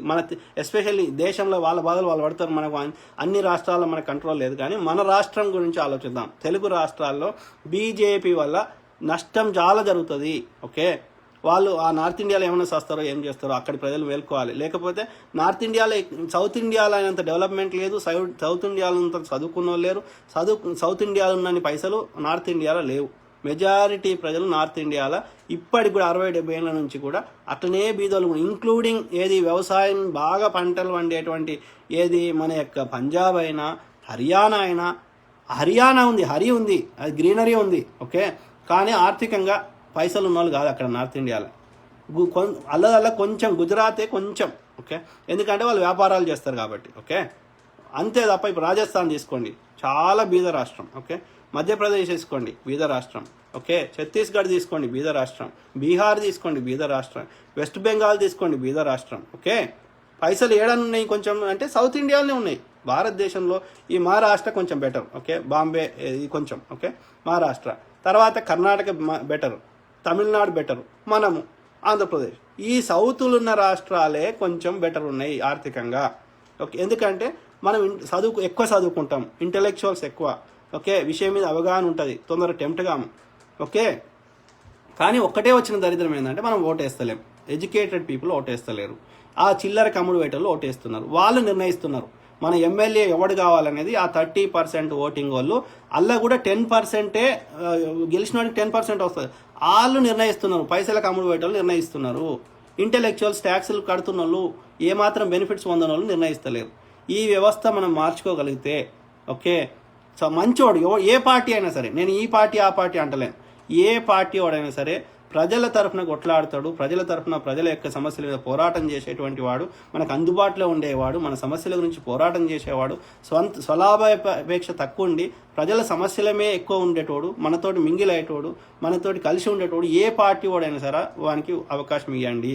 ఓకే, గుడ్డోళ్ళ మెల్లోని వెతుక్కోండి.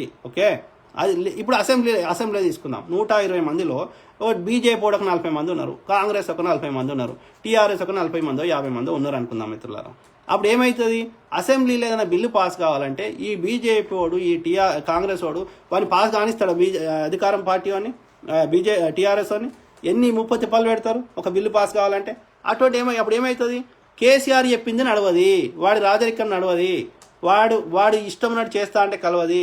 ఆ చట్టాల్లో ప్రజలకు అనుకూలమైన మార్పులు తేవాల్సి వస్తుంది. భూ సంస్కరణ తెచ్చినప్పుడు కాంగ్రెస్ ఏం చెప్తుంది, టీఆర్ఎస్ ఏం చెప్తుంది, వాడు వినాల్సిందే. ఓకే, వినకపోతే నడవది. ఓకే, అట్లా అన్ని రకాల పార్టీ వాళ్ళు ఉండాలి. ఒకప్పుడు అట్లనే ఉండే. నాకు గుర్తున్నంత వరకు సిపిఐ వాళ్ళు 2 ఉండేటోళ్ళు, బీజేపీ వాళ్ళు 2 ఉండేటోళ్ళు, కాంగ్రెస్ వాళ్ళు ఉండేటోళ్ళు, టీఆర్ఎస్ వాళ్ళు ఉండేటోళ్ళు, ఇంకో పార్టీ వాడు ఉండేటోళ్ళు, అందరు ఉండాలి. ఇవాళ ఏం చేసిండు కేసీఆర్ అసెంబ్లీలో? అసలు అపోజిషన్ అడిగేటోడు లేడు. ఓకే, వాడికి ఆ బిల్లు పాస్ ఇంక్లూడింగ్ ఇంకా సొంత, అప్పుడు ఏంది కాంగ్రెస్ ఉన్నప్పుడు సొంత పార్టీ వాళ్ళు కూడా అడిగేటోళ్ళు, సొంత పార్టీ వాళ్ళు కూడా కొట్లాడేటోళ్ళు. ఓకే, ఏదైనా బిల్లు నచ్చకపోతే అట్లా ఉండాలి. పాలసీ బిల్లుల మీద డిస్కషన్ జరిగేది, పాలసీస్ మీద డిస్కషన్ జరిగేది. ఇక అసెంబ్లీ పాయింట్ అని బయటకు వచ్చి, ఆ అసెంబ్లీ సెషన్ కాగానే బయటకు వచ్చి మాట్లాడేటోళ్ళు. వీడు కేసీఆర్ వచ్చినాక అసెంబ్లీ పాయింట్ ఉండొద్దు అంటాడు, ఇందిరా పార్క్ దగ్గర ధర్నా చేయొద్దు అంటాడు, ధర్నా చౌక్ ఉండొద్దు అంటాడు. ఇది చెప్పండి. ఆ రామ్లీలా మైదానంలో వాడు ఉద్యమం చేయొద్దు అంటాడు, ప్రజలు వాయిస్ రేజ్ చేయొద్దు అంటాడు, ఈ సోషల్ మీడియాకి స్పెషల్ రూల్ తేవాలంటాడు. అంటే కేసీఆర్ ఏది టీచర్లకి ఏది మన యొక్క ఏమంటారు యూనియన్లు ఉండొద్దు అంటాడు, ఆర్టీసీలో యూనియన్లు ఉండొద్దు అంటాడు. అంటే ప్రశ్నించేటోడు ఉండకపోతే తినేటోంది రాజ్యం నడుస్తుంది. ఇక వాడికి అదుపు ఉండదు తినడానికి కదా. కాబట్టి నేను ప్రజలకు రిక్వెస్ట్ చేసేది, ప్రజల సొమ్ము వారి ఇంట్లో సొమ్ము కాదు. కాబట్టి మీకు ఏ పార్టీ వాడైనా సరే మంచి వ్యక్తులకు అవకాశం ఇవ్వండి. ఓకే, ఒక తోటలో ఒకటే పువ్వు ఉంటే బోరు కొట్టదా అండి?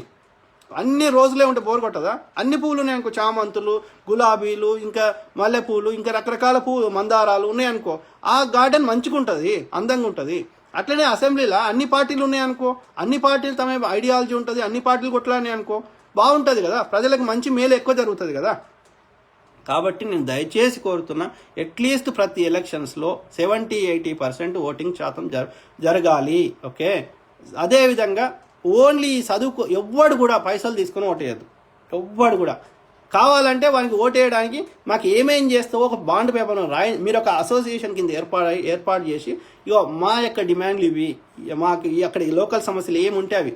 కార్పొరేట్ అయితే కార్పొరేట్ లెవెల్లో అక్కడ ఏమేమి సమస్యలు ఉన్నాయి, వీధి లైట్ల సమస్యలా, ఇంకోట మోరి సమస్యనా, ఓపెన్ నాలా సిస్టమా, డ్రైనేజా, అదేవిధంగా ఎమ్మెల్యేకి పరిధిలో వానికి ఏమేమి సమస్యలు ఉన్నాయి ఆ నియోజకవర్గంలో, మా యొక్క స్కూల్లో మా పిల్లలకి ఉద్యోగాల ఒక బాండ్ పేపర్ మీద సంతకం పెట్టించుకోండి మీరు ఒక అసోసియేషన్ కింద ఏర్పడి.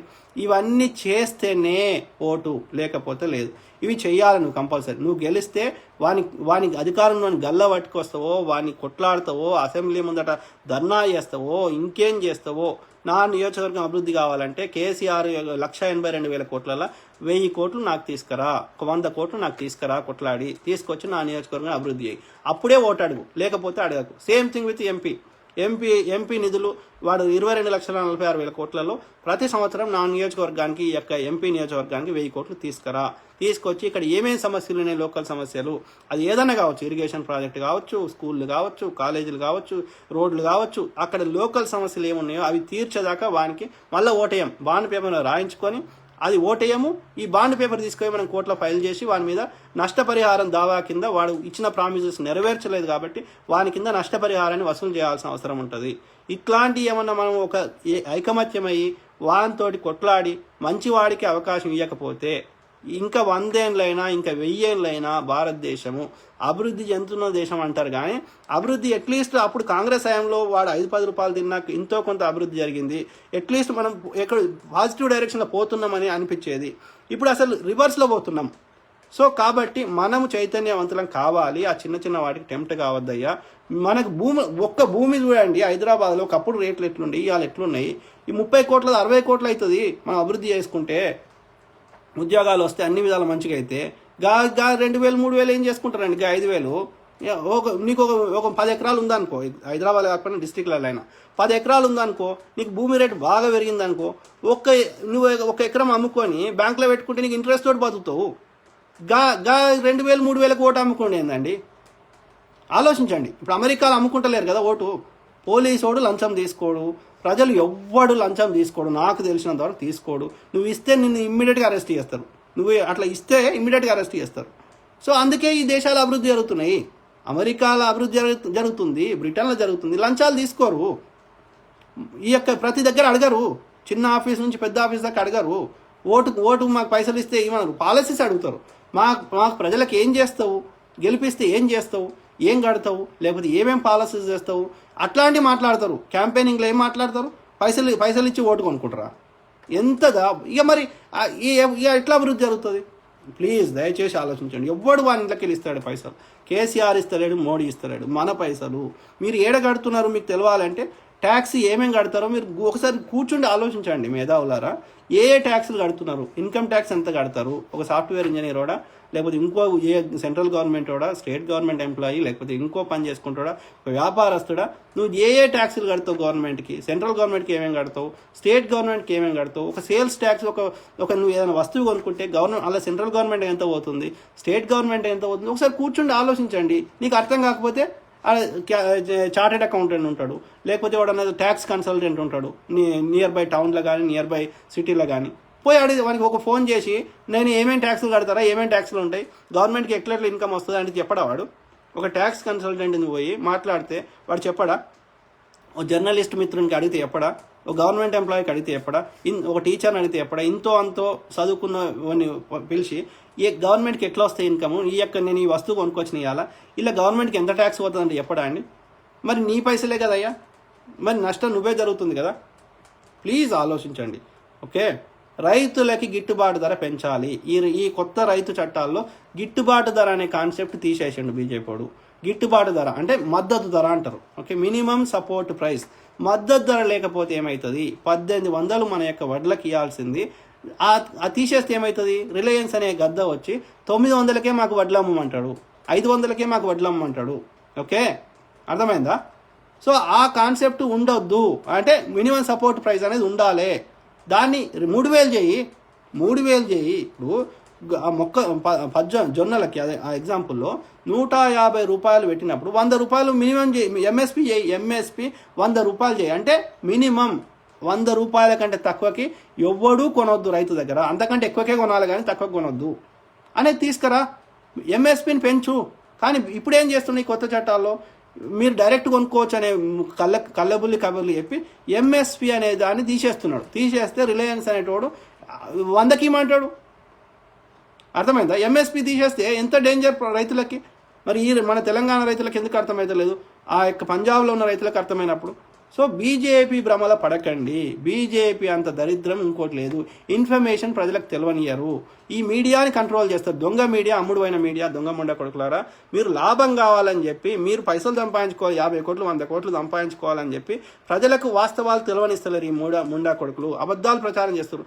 ఆ బిల్లులో ఏమున్నదో కరెక్ట్ ఏ మీడియా చెప్పదు. మోడీ యొక్క తప్పులను ఏ మీడియా ఎత్తి చూపదండి. మోడీ కేంద్ర ప్రభుత్వం చేయనటువంటి తప్పులను ఏ మీడియా ఎత్తి చూపదు. ఏ గవర్నమెంట్ ఈ టీఆర్ఎస్ యొక్క తప్పులను టీవీ9 ఏనాడు చూపెట్టదు. మోడీ చేసే తప్పులను V6 ఏనాడు చూపెట్టదు. మీడియా ఉన్నదెందుకురా? మీరు ఉన్నదెందుకు? విషయాన్ని ఉన్నట్టు చెప్పాలి. మీ మసాలా యాడ్ చేయొద్దు. ఉన్నట్టు చెప్పాలి. యాజ్ ఇట్ ఈజ్ ఆడ ఏం జరుగుతుంది అనేది ప్రజలకు వాస్తవాలు తెలపాలి. ఈ మీడియా తెలుపుతలేదు. ఎందుకు తెలుపుతలేదు? మీడియా అనేది వ్యాపార సంస్థలు అయిపోయినాయి. పైసలు ఉన్న వాళ్ళు మీడియా సంస్థలను పెట్టుకొని అది ప్రభుత్వానికి ఒక ప్రభుత్వం చేసే తప్పులన్నీ కవర్ చేయడానికి మీడియాను వాడుకుంటున్నారు. ఆ మీడియా చెప్పేటి 100% వాస్తవాలు లేవు. మీడియాని గుడ్డిగా పాటించకండి. ఓకే, ప్రజలారా ప్లీజ్. ఈ మీడియా ఇంకా సోషల్ మీడియా తప్పు అని చెప్తారు. మీరు ఉండొచ్చు 5-10 మంది తప్పులు చెప్తుండొచ్చు, కానీ అట్లీస్ట్ కొంతవరకైనా వాస్తవాలు తెలిసే అవకాశం సోషల్ మీడియా ద్వారా ఉంది. ఎందుకంటే మెజారిటీ పీపుల్ తమ యొక్క వ్యాపారం కోసం చేస్తలేరు. ఓకే, నాకు ఇలా మాట్లాడితే కూడా పైసలు ఇస్తలేడు. ఓకే, నాకు ప్రజల మీద ప్రేమ ఉంది. వాస్తవాలు తెలియనిస్తలేరు ఈ ముండా కొడుకులు. ఈ వాస్తవాలు ప్రజలకు తెలవాలని నా బాధ, ఆవేదన తప్ప. కాబట్టి నాకు స్వలాభం కోసం చేస్తలేను. ఓకే, కానీ మీడియా సంస్థలు ఉన్న అన్ని వ్యాపారాలు చేస్తున్నాయి. ఓకే, వాళ్ళకి ఈ కేసీఆర్ గారైనా మోడీ గారైనా 2 రకాలుగా వాళ్ళని కంట్రోల్ చేస్తున్నారు. ఒకటి, పైసలు ఇస్తున్నారు. రెండోది ఏం చేస్తున్నారు, మీ లైసెన్స్ రద్దు చేస్తాము, మీ మీద అక్రమ కేసులు బనాయిస్తాము అని అధికార దుర్వినియోగం చేస్తున్నారు. కాబట్టి మీడియా సంస్థలు ఈ యొక్క టీఆర్ఎస్ చేసే తప్పులను ఎత్తి చూపరు, వాళ్ళ గురించి మాట్లాడరు. మోడీని అయితే ఇంకా అసలే చూపరు, ఇంక్లూడింగ్ నేషనల్ మీడియా, పెద్ద పెద్ద NDTVలు, టైమ్స్ ఆఫ్ ఇండియాలు. సో ఇది పరిస్థితి. ఆ యొక్క ఇప్పుడు అక్కడ రైతులు గొడవ చేసేటువంటి దాన్ని ఏ మీడియా సంస్థ చూపెట్టదండి. పంజాబ్ ఇప్పుడు చూపెట్టాలి కదా, అక్కడ ఏం జరుగుతుంది, అక్కడ ఎందుకు గొడవలు చేస్తున్నారు, వాళ్ళ డిమాండ్లు ఏంది చూపెట్టాలన్నా వద్దా? ఏ మీడియా సంస్థను ఎందుకు చూపెట్టవు అంటే అమ్ముడు పోయిన వాళ్ళు అర్థమే కదా.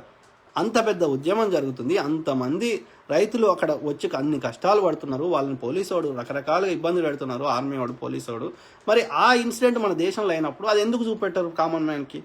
ఆర్టికల్ 370 ఇంప్లిమెంట్ చేసినాక కాశ్మీర్లో ఏమవుతుంది, అక్కడ ముస్లింలు ఊచకోతకు వస్తుండ్రా, ఇక్కడ ఏం జరుగుతుంది, హ్యూమన్ రైట్స్ వైలేషన్ జరుగుతుందా, అక్కడ ఏం జరుగుతుంది అని ప్రజలకు ఎందుకు చూపెట్టారు చెప్పండి. ఇక్కడ ఈ యొక్క కొత్త చట్టాల్లో అందులో ఏం వాస్తవాలు ఉన్నాయి, అందులో A to Z భూ సంస్కరణ ఈ చట్టం కానీ, ఇప్పుడు LRSలో ఏముంది, లేకపోతే ఈ యొక్క ఇప్పుడు మోడీ గారు తెచ్చిన వ్యవసాయ చట్టాల్లో ఏమున్నాయి, ప్రతి పాయింట్ని ప్రజలకు అర్థమయ్యేటట్టు ఎందుకు చెప్పదు ఈ మీడియా సంస్థ కదా? చెప్పదు. దారు సలాం వాడు గులకొడతా అనేది మాత్రం 100 సార్లు చూపెడతాడు. వీడు పార్టీ మారుతుండు అనేది ఎవరికి, నీకు యూజ్ కాదు, నాకు యూజ్ కాదు, దాన్ని మాత్రం 100 సార్లు వేసి చూపెడతారు. ఈ చట్టాల్లో ఏమి లోపాలు ఉన్నాయి, ఈ మోడీ గారు తెచ్చిన వ్యవసాయ చట్టాల్లో లాభాలు ఏమున్నాయి, నష్టాలు ఏమున్నాయి, ప్రజలకు అర్థమయ్యేటట్టు చెప్పాల్సిన బాధ్యత మీడియాకు లేదా? చెప్పండి మిత్రులారా, చెప్పండి. నేను ఒక ఇండివిజువల్గా, ఒక చదువుకున్న వ్యక్తిగా నాకు అన్ని రంగాల మీద అవగాహన. నేను సాఫ్ట్వేర్ డెవలపర్ని, సాఫ్ట్వేర్ పని చేసుకునేటోడు ఇన్ని రంగాల మీద నేను అవగాహన తెచ్చుకొని నేను నా ప్రజలకు బాగు కావాలని నేను విషయాన్ని అర్థమయ్యేట్టు చెప్పే ప్రయత్నం చేస్తున్నా. ఒక ఇండివిజువల్ని, నేను ఒక్క మనిషిని. ఓకే, అట్లాంటిది ఒక మీడియా సంస్థ అంటే వాని కింద ఒక 50 మంది 100 మంది పనిచేస్తారు. వాడి కోట్ల ఇన్వెస్ట్మెంట్ ఉంటుంది ఆ మీడియా సంస్థలో కదా. అది TV9 కావచ్చు, V6 కావచ్చు, ABN కావచ్చు, NTV కావచ్చు. మరి ఈ సంస్థలు ప్రజలకు విషయాలను, వాస్తవాలను అర్థమయ్యేటట్టు చెప్పాలన్నా వద్దా? చెప్పండి. అది చెప్పరు. వాడు ఎవడో వాడి బెడ్రూమ్లో అయ్యేది మనకు మాత్రం 10 సార్లు వేసి చూపెడతారు. నాకేమవసరం రా? ఆ అమ్మాయికి కానీ వాళ్ళకి కానీ వాళ్ళకి సిగ్గు శరం లేని వాళ్ళు ఏమైనా చేసుకుంటే వాళ్ళ మొగళ్ళకి, వాళ్ళ పిల్లలకి, వాళ్ళ కుటుంబ సభ్యులకి ప్రాబ్లం. నాకేం అవసరం? అది ఎవరితోటి తిరిగితేంది, వాడు ఎవరితోటి తిరిగితే నాకేం అవసరం? నాకు అనవసరం. It's none of my business. అట్లాంటిది మాత్రం వాడు ABN వాడు 100 సార్లు చూపెడతాడు, TV9 వాడు 1000 సార్లు చూపెడతాడు. దానివల్ల ఎవరికి లాభం అవుతుంది? ఎవడో ఒక ఆడామగా ప్రైవేట్గా చేసుకునే విషయాన్ని నాకు 1000 సార్లు టీవీలో చూపెడితే నాకేం లాభం వస్తుందో చెప్పండి మిత్రులారా. ఓకే, దారు సలం కూలగొడతా అంటే కూలగొట్టురా, కూలగొట్టినాక చూపెట్టు. నువ్వు కూలగొట్టని దాన్ని 1000 సార్లు ఎందుకు చూపెడతావు? కూలగొడతా అంటే చట్టాలు లేవా, పోలీసు వాడు లేడా, ఆర్మీ లేదా? కూలగొడతా అంటే అందరూ చూసుకుంటూ కూర్చుంటారా? దాన్ని ఎందుకు 1000 సార్లు చూపెడతావు? వాడు కూలగొడితే అట్లా ఏమైనా యాక్షన్ తీసుకుంటే చూపెట్టు. రెచ్చగొట్టే వ్యాఖ్యలను ఎందుకు ప్రచారం చేస్తావు కదా? ఎందుకు పనికిరాని సన్నాసులు, వాళ్ళ వల్ల పార్టీకి లాభం లేదు, దేశానికి లాభం లేని గాడి కొడుకులు తమ స్వలాభం కోసము వాడు ఏదో తాయిలాలు ఇస్తా అంటే, వాడు MLA టికెట్ ఇస్తా అంటే, లేకపోతే ఇంకో పార్టీకి ఏదో వైస్ ప్రెసిడెంట్ చేస్తా అంటే, మహిళా శాఖకి అధ్యక్షరాలు చేస్తా అంటే పోయినటువంటి అది DK అరుణ కావచ్చు, నంగి దేవేందర్ రెడ్డి కావచ్చు, ఇంకేదైనా సర్వే సత్యనారాయణ కావచ్చు, ఇంకోటి పనికిరాని సన్నాసి కావచ్చు, వాళ్ళ వల్ల ఒరిగేదేందిరా? వాడు వస్తే ఎంత, పోతే ఎంత కదా.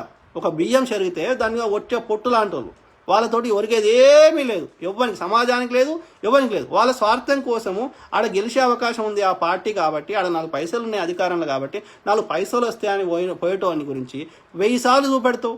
ప్రజలను విషయాల మీద అవగాహన చేయి, ప్రజలకు అర్థమయ్యేటట్టు చెప్పు. ఓటు ఎందుకు వేయాలి, ఓటు యొక్క ఇంపార్టెన్స్ ఏంది, ఓటును నమ్ముకోవద్దు అని చెప్పు. పొద్దుగా లేస్తే ఇవి చూపెట్టు. సమాజానికి యూజ్ కావాలి మీడియా. కానీ మీడియా సంస్థలు వ్యాపారం చేసుకుంటున్నాయి, ప్రజలు ఆ భావోద్వేగాలను రెచ్చగొట్టి వాళ్ళ యొక్క వ్యూవర్షిప్ పెంచుకొని అడ్వర్టైజ్మెంట్లు పెంచుకొని రకరకాల గవర్నమెంట్ ద్వారా వచ్చే అడ్వర్టైజ్మెంట్ ద్వారా వస్తాయి, ప్రైవేటు ద్వారా అడ్వర్టైజ్మెంట్ ద్వారా వచ్చేది, వాళ్ళు వ్యాపారాలు చేసుకుంటా అంటే ఈ అందరిగా ఉండాల్సిన ప్రొటెక్షన్ మెకానిజమ్స్ అధికారం ఉన్నోడు అదే పని చేస్తాడు, మీడియా వాడు వ్యాపారం చేసుకుంటాడు, రాజకీయం అనేది సేవ నుంచి వ్యాపారం చేసుకుంటావు, పోలీసు వాడు వాడికి అధికారం ఉన్నాడు వాడు అంటే ఒక ప్రజల సొమ్ము అంతా ఒక దగ్గర బడ్జెట్లో అక్యుములేట్ అయితే దొంగలు పంచుకుంటున్నారు. పోలీసు వాడు కొంచెం పంచుకుంటున్నాడు, మీడియా వాడు కొంచెం పంచుకుంటున్నాడు, ఈ యొక్క ఇంకెవరే ఎలక్షన్ కమిషన్కి వానికి పైసలు ఇస్తున్నారు, రేపు కోర్టుకి ఇస్తున్నారు కావచ్చు. సో అందరు దొంగలు దోసుకుంటున్నారు. నష్టపోతుంది వాడు ప్రజల తరఫున కొట్లాడి అడిగేటోడు చెడ్డోడు అంటున్నారు. వాని మీద అక్రమ కేసులు బనాయిస్తున్నారు, వాని మీద బురద చల్లుతున్నారు, వాని మీద లేని రకరకాల ఇబ్బంది పెడుతున్నారు. అది కాంగ్రెస్ పార్టీ అయినా నాలాంటోడైనా. సో దీనివల్ల నష్టం ఎవరు పోతున్నారు? ప్రజలు నష్టపోతున్నారు, ప్రజల సొమ్ము నష్టమవుతుంది, ప్రజలు కట్టే ట్యాక్సులు దుర్వినియోగం అవుతున్నాయి. అభివృద్ధి అనే దేశాల లెక్క మన దేశం అభివృద్ధి జరుగుతలేదు. కాబట్టి ప్రజల లోపల చైతన్యం రావాలి, ప్రజలు మేల్కోవాలి, ప్రజలు అర్థం చేసుకోవాలి, వాస్తవాలు గ్రహించాలనేదానికే నేను పదే వచ్చి చెప్తుంటా అర్థం చేసుకుంటారు. అట్లీస్ట్ 10 మందికి చెప్తే ఒక్కడన్నా మారుతాడేమో, ఒక్కడు మారితే ఆ ఒక్కడు ఇంకో ఠాగూర్ సినిమాలు చూపెట్టిండు కదా, ఆ ఒక్కడు మారితే ఆ ఒక్కడు పోయి ఇంకో 10 మందిని మారుస్తాడు. ఇట్లా మెల్లమెల్లగా చైన్ రియాక్షన్ లెక్క నా దేశం మారుతుంది. నా దేశం కూడా ఒక అమెరికా లెక్క అభివృద్ధి జరుగుతుంది, నా దేశం కూడా ఒక బ్రిటన్ లెక్క అభివృద్ధి జరుగుతుంది. మన దేశం ఎన్నేళ్ళు ఇంకా ఎన్నేళ్ళు ఇట్లా అభివృద్ధి చెందుతున్న దేశం అనే ఉండాలి. పైసలు లేవా? ఉన్నాయి, అందరి దగ్గర పైసలు ఉన్నాయి, ట్యాక్సులు ఉన్నాయి, గవర్నమెంట్ కడుతున్నది, ప్రైవేట్ వాళ్ళు కొద్దిమంది దగ్గర మస్తు కోట్ల ఆస్తులు ఉన్నాయి. కానీ నా దేశం ఇంకా ఎన్నేళ్ళైనా అభివృద్ధి చెందుతున్న దేశమే. బీదవాళ్ళు అట్లనే బీదవాళ్ళకు ఉంటారు, వాళ్ళ ఆర్థిక సంవత్సరాలు మారాయి. ఈ యొక్క ఇంకా చిన్న బేసిక్ నీడ్స్ కోసం కొట్టుకదావాలి, నీళ్ళ కోసం కొట్టుకోవాలి, లేకపోతే ప్రతి దగ్గర పోయి లైన్లో నిలబడాలి. వాడు 10,000 ఇస్తా అంటే ఎట్లా కుప్పలు లైన్లో నిలబడుతున్నారు. నా దగ్గరనే కోట్ల రూపాయలు ఉంటే గాడిచ్చే 10,000 కోసం ఎందుకు పోతావు రోడ్ల మీదకి? ఆ స్థాయిలో మనం ఉండాలి కదా. ఇప్పుడు అమెరికా జీడిపి $20 ట్రిలియన్. మన ఇండియా జీడిపి, వీళ్ళ జనాభా ఎంత? 33 కోట్ల మంది జనాభా. ఓకే, మనకంటే భూభాగం ఎంత ఉంది? 3 రెట్లు తక్కువ ఉంది. ఓకే, జనాభానేమో 5 రెట్లు తక్కువ ఉంది, భూభాగం ఏమో 3 రెట్లు ఎక్కువ ఉంది మన దేశం కంటే. మన దేశం ఏమో పొడుగు ఉంది, అడ్డం ఉంటుంది. ఓకే, మన భారతదేశం కానీ 3 రెట్లు భూభాగం పెద్దగా ఉంది భూమి. ఓకే, జనాభా మాత్రం 5 రెట్లు తక్కువ ఉన్నది, కానీ సంపద మాత్రం 20 రెట్లు ఎక్కువ ఉన్నది. ఓకే, అంటే 138 కోట్ల మంది భారతదేశ జనాభాకి మనకి 2 ట్రిలియన్స్ మన యొక్క జీడిపి.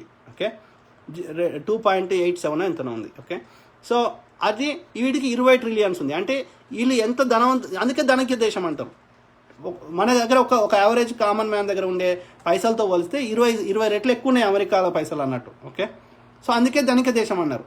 నా దేశం కూడా ఇట్లా 20 ట్రిలియన్స్ మన యొక్క జీడిపి పెరిగితే మనం కూడా ప్రతి ఒక్కరి దగ్గర అట్లీస్ట్ ఒక 40,000 నెలకు జీతం, అందరూ ఏ పని చేసుకున్నా సరే, ఉద్యోగమే చేయాలని రూల్ లేదు, వ్యవసాయం చేసుకుంటున్న దగ్గర అయినా మంచిగా నెలకు 40,000 సంపాదించుకుని కంఫర్టబుల్గా ఉండి వాని దగ్గర పైసలు ఉన్నాయి అనుకో. ఓకే, ప్రతి ఊరు ఒక అంకాపూర్ తయారైంది అనుకో, వాడిచ్చే 10,000 కోసం నేను ఎందుకు లైన్లో నిలబడతా? వాడిచ్చే 2,000 కోసం నేను ఎందుకు నా ఓటు అమ్ముకుంటా?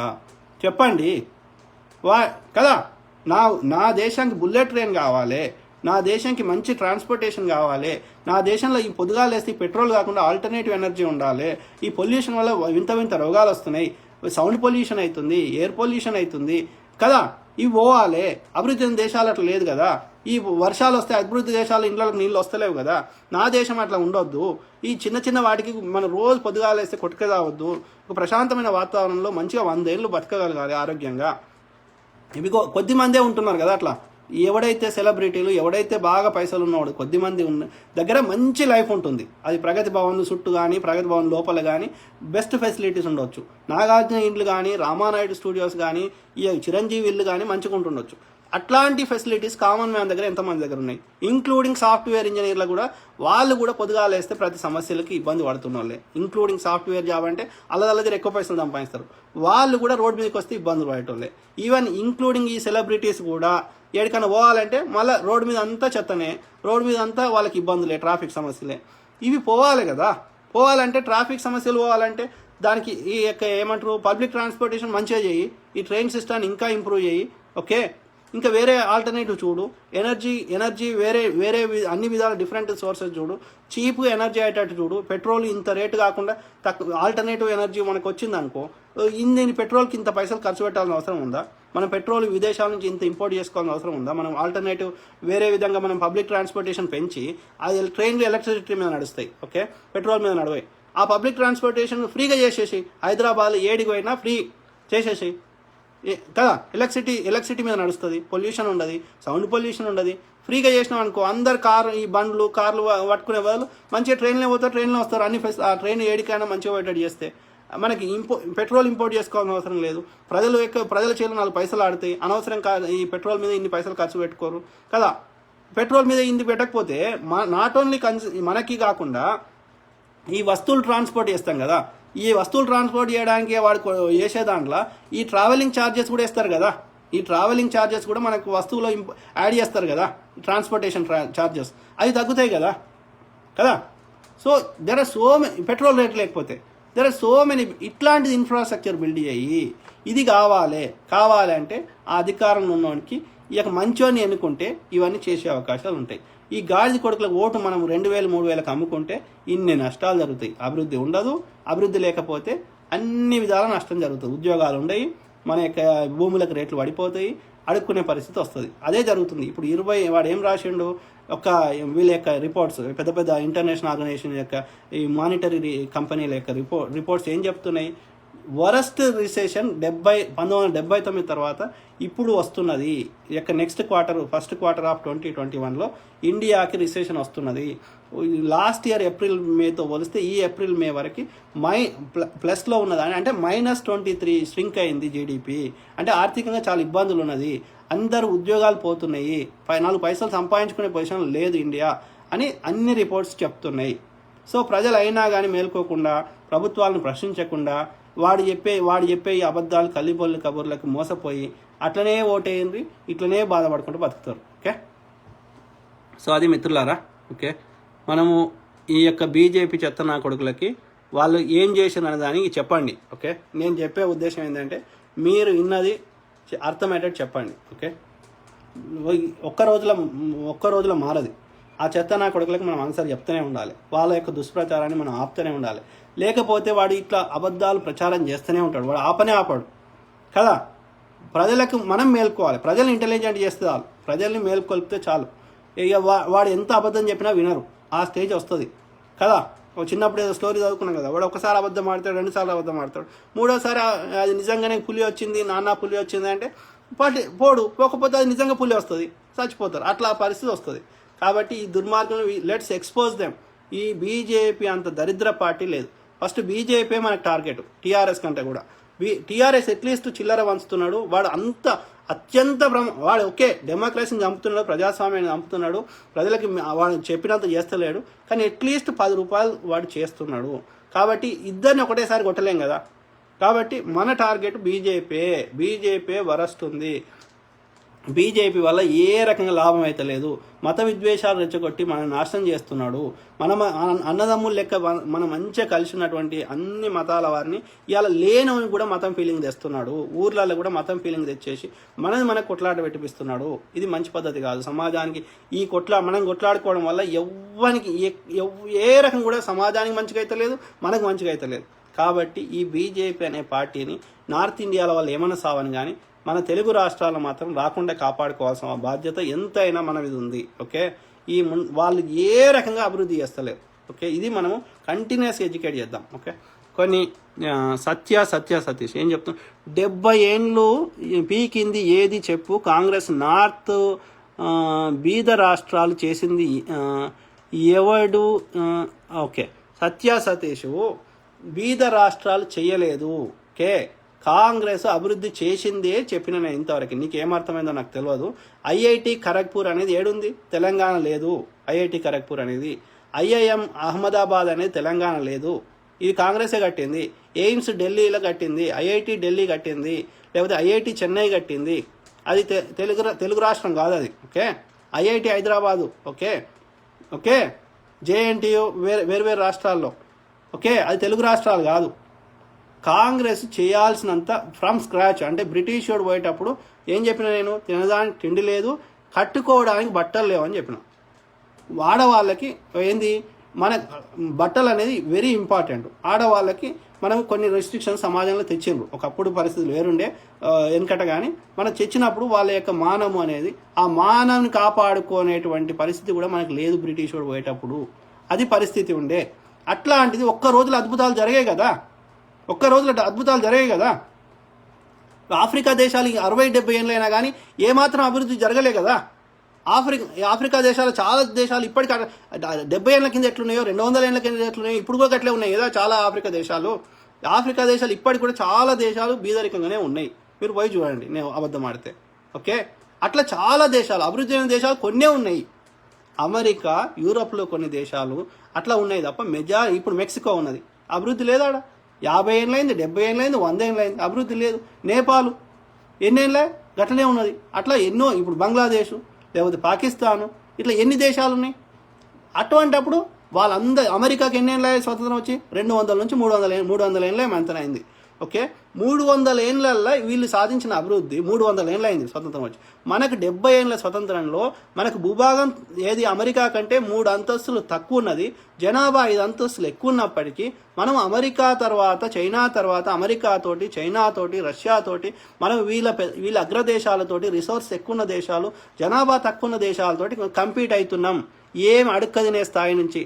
విన్స్టన్ చర్చిల్ మీరు అడుక్కుంటారు, మీకు తెలియలేదు ఇండియన్స్కి, మీరు ఎందుకు పనికిరాని సన్నాసులు అని విన్స్టన్ చర్చిల్ గారు, అప్పుడున్న పెద్ద పెద్ద స్టాలిన్ గారు, రష్యా ప్రెసిడెంట్, అదేవిధంగా జర్మనీ అప్పుడు ఉన్న ప్రెసిడెంట్ హిట్లర్ గారు, అట్లా అమెరికా ప్రెసిడెంట్ రూజ్వెల్ట్ గారు, వీళ్ళందరూ ఏది చిలకన భావం చేసేసారు. మీరు వేస్ట్ గాళ్ళు, మీకు పరిపాలించుకోవడం రాదు, మీరు కొట్టకదేస్తారు, మీకు ఐకమత్యం లేదు, మీరు ఎందుకు పనికిరాని సన్నాసులు, మీకు ఏం ఆలోచన లేదు, మీరు ఎడ్డోళ్ళు, పిల్లలు కంటారు తప్ప మీకు ఏం తెలియలేదు అని అవహేళన చేసినటువంటి దేశాన్ని ఇవాళ అన్ని రంగాల్లో అభివృద్ధి చేసి మేము ఉన్నాము, మీరు స్పేస్లో, మీరు శాటిలైట్ పంపితే మేము పంపగలుగుతాము, మేము చంద్రుని మీదకి పంపగలుగుతాము, మా దగ్గర న్యూక్లియర్ పవర్ ఉంది, మేము అన్ని రకాలుగా మీతో కంపీట్ అవుతున్నాము, మా దగ్గర ఇంటెలిజెన్స్ ఉన్నారు, ఒక ఐఐటీలు చదివినోడు, ఒక ఐఏఎంలు చదివినోడు ప్రపంచంలో మీకంటే ఎక్కువ చేయగలుగుతాము, మేము ఇవాళ నీకు ఐటీ కంపెనీ నీ కోడ్ వస్తలేదు కదా, మేము చేసి నీకు చూపెడతామని చెప్పి ఈ అగ్రదేశాల్లో వాళ్ళకి కావాల్సిన టెక్నాలజీని, వాళ్ళకున్న మైండ్ ఇంటెలెక్చువల్స్ని ఇస్తుంది మన దేశము కాదా. ఈ అమెరికాలో ఉండే మెజారిటీ కంపెనీలో పనిచేసే ఐటీ పనిచేసే వాళ్ళంతా ఎవరయ్యా, ఇండియన్స్ కాదా. ఈవెన్ ఇప్పుడు ఈ లక్ష్మీ మిట్టల్ది బ్రిటన్లో ఎవరండి అతను, ఈ అమెరికాలో ఉన్న మెజారిటీ హోటళ్ళు మోటళ్ళు ఎవరయ్యా, గుజరాతీ వాళ్ళు కాదా. ఇండియా నుంచి ఎన్ని ఎక్స్పోర్ట్ అవుతున్నాయి, మిర్చి కానీ, ఇంకా రకరకాల ఏమైనా ఏది పసుపు కానీ, రకరకాల లేదా.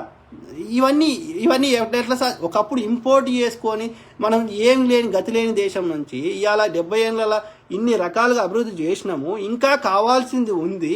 ఒక్క రోజులో అభివృద్ధి జరగదు కదా, ఒక్క రోజులో ఇది కాదు కదా. ఇన్ని చేసుకుంటూ వస్తే 70 ఏళ్ళలో ఏం బీకినావా అంటే, గాడిది కొడక చేసినా కనిపిస్తలేవా, నీకు కళ్ళు దొబ్బినాయా, ఇక్కడ పోయి చూడరాదు. ఇక్కడ ఏది మన యొక్క మాసప్ ట్యాంక్ పోతే కనిపించదా, జేఎన్టీ కనిపించదా నీకు, చెప్పండి ప్లీజ్. ఎడ్డోళ్ళని చేస్తా అంటే ఎట్లా కలుగుతుంది. పోక పఠాన్ చెరువు సైడ్ పో, నీకు కనిపించదా, లేకపోతే ఈసీఎల్ సైడ్ పో, కనిపించదా, ఆడ కట్టినది కనిపిస్తే కదా, ఓయి క్యాంపస్ పో, సీసీఎంబీ కనిపించదా కదా. ఇంక లేదు వేరే రాష్ట్రాలకు పోతా అంటే పో, ఆడున్నాయి పోతాయి, రానియరా ఆడికి విజిటర్స్, రానియరా ఆర్గనైజేషన్లకి. ఇస్రోకి పో, శ్రీహరికోటల విజిటర్ టైం ఉంటుంది కదా, విజిటర్ టైం పోయి చూడు, అలా డిస్ప్లే సెంటర్ ఉంటుంది, చంపాపేట ఓ డిఆర్డిఎల్ ఉంటుంది, లేవా అవి, నీ కళ్ళు దొబ్బినాయా. ఐఐటి ఖరగ్పూర్ ఓ కనిపించదు, ఐఐటి లేదా ఆడ, ఐఏఎం లేవా, నవోదయ విద్యాలయాలు లేవా, కనిపిస్తలేవా. తిక్కలమూడ ఆ బీబీ నగర్లో ఎయిమ్స్ అది కట్టితే ఆ యొక్క అది టిమ్స్ అనేది కట్టడం జరిగింది. ఈ యొక్క ఎయిమ్స్కి అది అంతకుముందు వేరే సూపర్ స్పెషాలిటీ హాస్పిటల్ కట్టింది కనిపిస్తలేదా, గాంధీ హాస్పిటల్ కనిపిస్తలేదా, సైబర్ టవర్స్ ఓ ఐటీ పార్క్ కనిపిస్తలేదా, పివి నరసింహ ఎక్స్ప్రెస్ ఓ కనిపిస్తలేదా. ఏం చేసిండ్రా, గివే చేస్తారు, ఏం చేస్తారా. గవర్నమెంట్ వాడు ఏం చేస్తాడు, ఇన్ఫ్రాస్ట్రక్చర్ బిల్డ్ చేస్తాడు, ఉద్యోగాలు ఇస్తాడు. అప్పుడు గవర్నమెంట్ కిరణ్ కుమార్ రెడ్డి కానీ అంతకుముందు టీటీసీలు ఏదో డిఎస్సీలు వేస్తే ఇవాళ ఉద్యోగాలు వచ్చి టీచర్ ఉద్యోగాలు పొంది ఆ యొక్క టీచర్లు ఇవాళ ఒక 60,000 నుంచి ₹1,00,000 సంపాదించుకుంటలేరా. వాళ్ళ పిల్లలు కానీ వాళ్ళు కానీ మంచి లెవెల్ లేరా. మా సొంత మా డాడీ వాళ్ళ అక్క కొడుకు, అక్క బిడ్డ కానీ, అక్క ఇద్దరు కొడుకులు, ముగ్గురు టీచర్లే వాళ్ళ ఇంట్లో అందరికి అప్పుడే వచ్చినాయి. ఇవాళ వాళ్ళు భార్య అన్నిటి ఒక 60-70 వేలు సంపాదిస్తుంది, భర్త 60 నుంచి 70 వేలు సంపాదిస్తాడు. ఒక ఊర్లో ఉండేటోళ్ళకి, కామారెడ్డి కానీ, నిజామాబాద్ కానీ, సిద్దిపేట కానీ ఊర్లో ఉండేటోళ్ళకి ₹1,00,000 నెలకు భార్యాభర్త సంపాదిస్తే వాళ్ళు ఇవాళ 4 కోట్లు 4 బిల్డింగ్లు కొనుక్కున్నారు, వాళ్ళ పిల్లల్ని చదివించుకుంటున్నారు. ఇదిరా అభివృద్ధి. ఏం కనిపిస్తలేదు. కేసీఆర్ అని ముండ కొడుకు వాడు ఏం చెప్పిండు, మన కాంట్రాక్ట్ ఉద్యోగాలు మనకే వస్తాయి. మోడీ ఏం చెప్పిండు, మనకు అన్ని ఉద్యోగాలు వస్తాయి, మేక్ ఇన్ ఇండియా చేద్దాం, కంపెనీలు వస్తాయి, ఇది వస్తాయి అది వస్తాయి అని చెప్పిండు కదా. గుజరాత్ని బ్రహ్మాండంగా చేసిన అట్లనే దేశం చేస్తా అని చెప్పిండు కదా. వీడు చేస్తలేడు కదా. 60-70 ఏళ్ళు ఏం చేసినాం, ఇదే చేసినా. కనిపిస్తలేవు, కళ్ళు దొబ్బినాయా? కాదు. మీ ఊర్లో కానీ మీ ఎక్కడైనా పోయినా బ్రిటిష్ వాడు ఉన్నప్పుడు ఎన్ని స్కూళ్ళు ఉండే. ఇవాళ ఏ ఊరికన్నా పోదాము, సిద్దిపేటకు పోదామా, లేకపోతే డిస్టిక్లలో పోదామా, హైదరాబాద్లో పోదామా, ఏ బడి ఎప్పుడు కట్టిండ్రు? బ్రిటిష్ టైంలో కానీ, లేకపోతే నిజాం టైంలో, బ్రిటిష్ స్వతంత్రం రాకముందు ఎన్ని స్కూళ్ళు ఉండే మన తెలంగాణలో, ఆంధ్రప్రదేశ్లో? ఇవాళ ఎన్ని స్కూళ్ళు ఉన్నాయి? చూచ కనిపించా? అది ఎప్పుడు కట్టినరో దాని మీద పేరు ఉండదా? ఏ ఇయర్ కట్టినరు, ఎవరు ఇన్యాగ్రేట్ చేసినారు, దాని మీద ఉంటుంది కదా. మారాయి కదా అవి. ఎవరికి చెప్తున్నావు? వాటర్ ట్యాంకులు ఎప్పుడు ఎన్ని వచ్చినాయి, ఎప్పుడు కట్టినరు? సిగ్గుశరం ఉండాలి. అదే చెప్తున్నా. అన్నం తినుకుంటా తల్లి ఎత్తేసిండంట. తల్లి పాలు తాగి తల్లి రొమ్ము కుదరం అంటే దీన్నే అంటారు. అరే నీకు అధికారం రావాలంటే నువ్వు ఏం చేసినావు? మళ్ళీ నీకు అధికారం. విగ్రహం కట్టినటువంటి సర్దార్ వల్లభాయ్ పటేల్ గారికి హార్డ్ కోర్ కాంగ్రెస్ వాది, హార్డ్ కోర్ సెక్యులర్ వాది. 50% ఆఫ్ శివాజీ గారి ఆర్మీ ముస్లిమ్స్ ఉండేవారు. ఓకే. అదేవిధంగా శ్రీకృష్ణదేవరాయల యొక్క ఆర్మీలో చాలా మంది ముస్లిమ్స్ ఉండేవారు. హంపీలో మీరు పొండి చూడండి, లేకపోతే యూట్యూబ్లో చూసి చూడండి.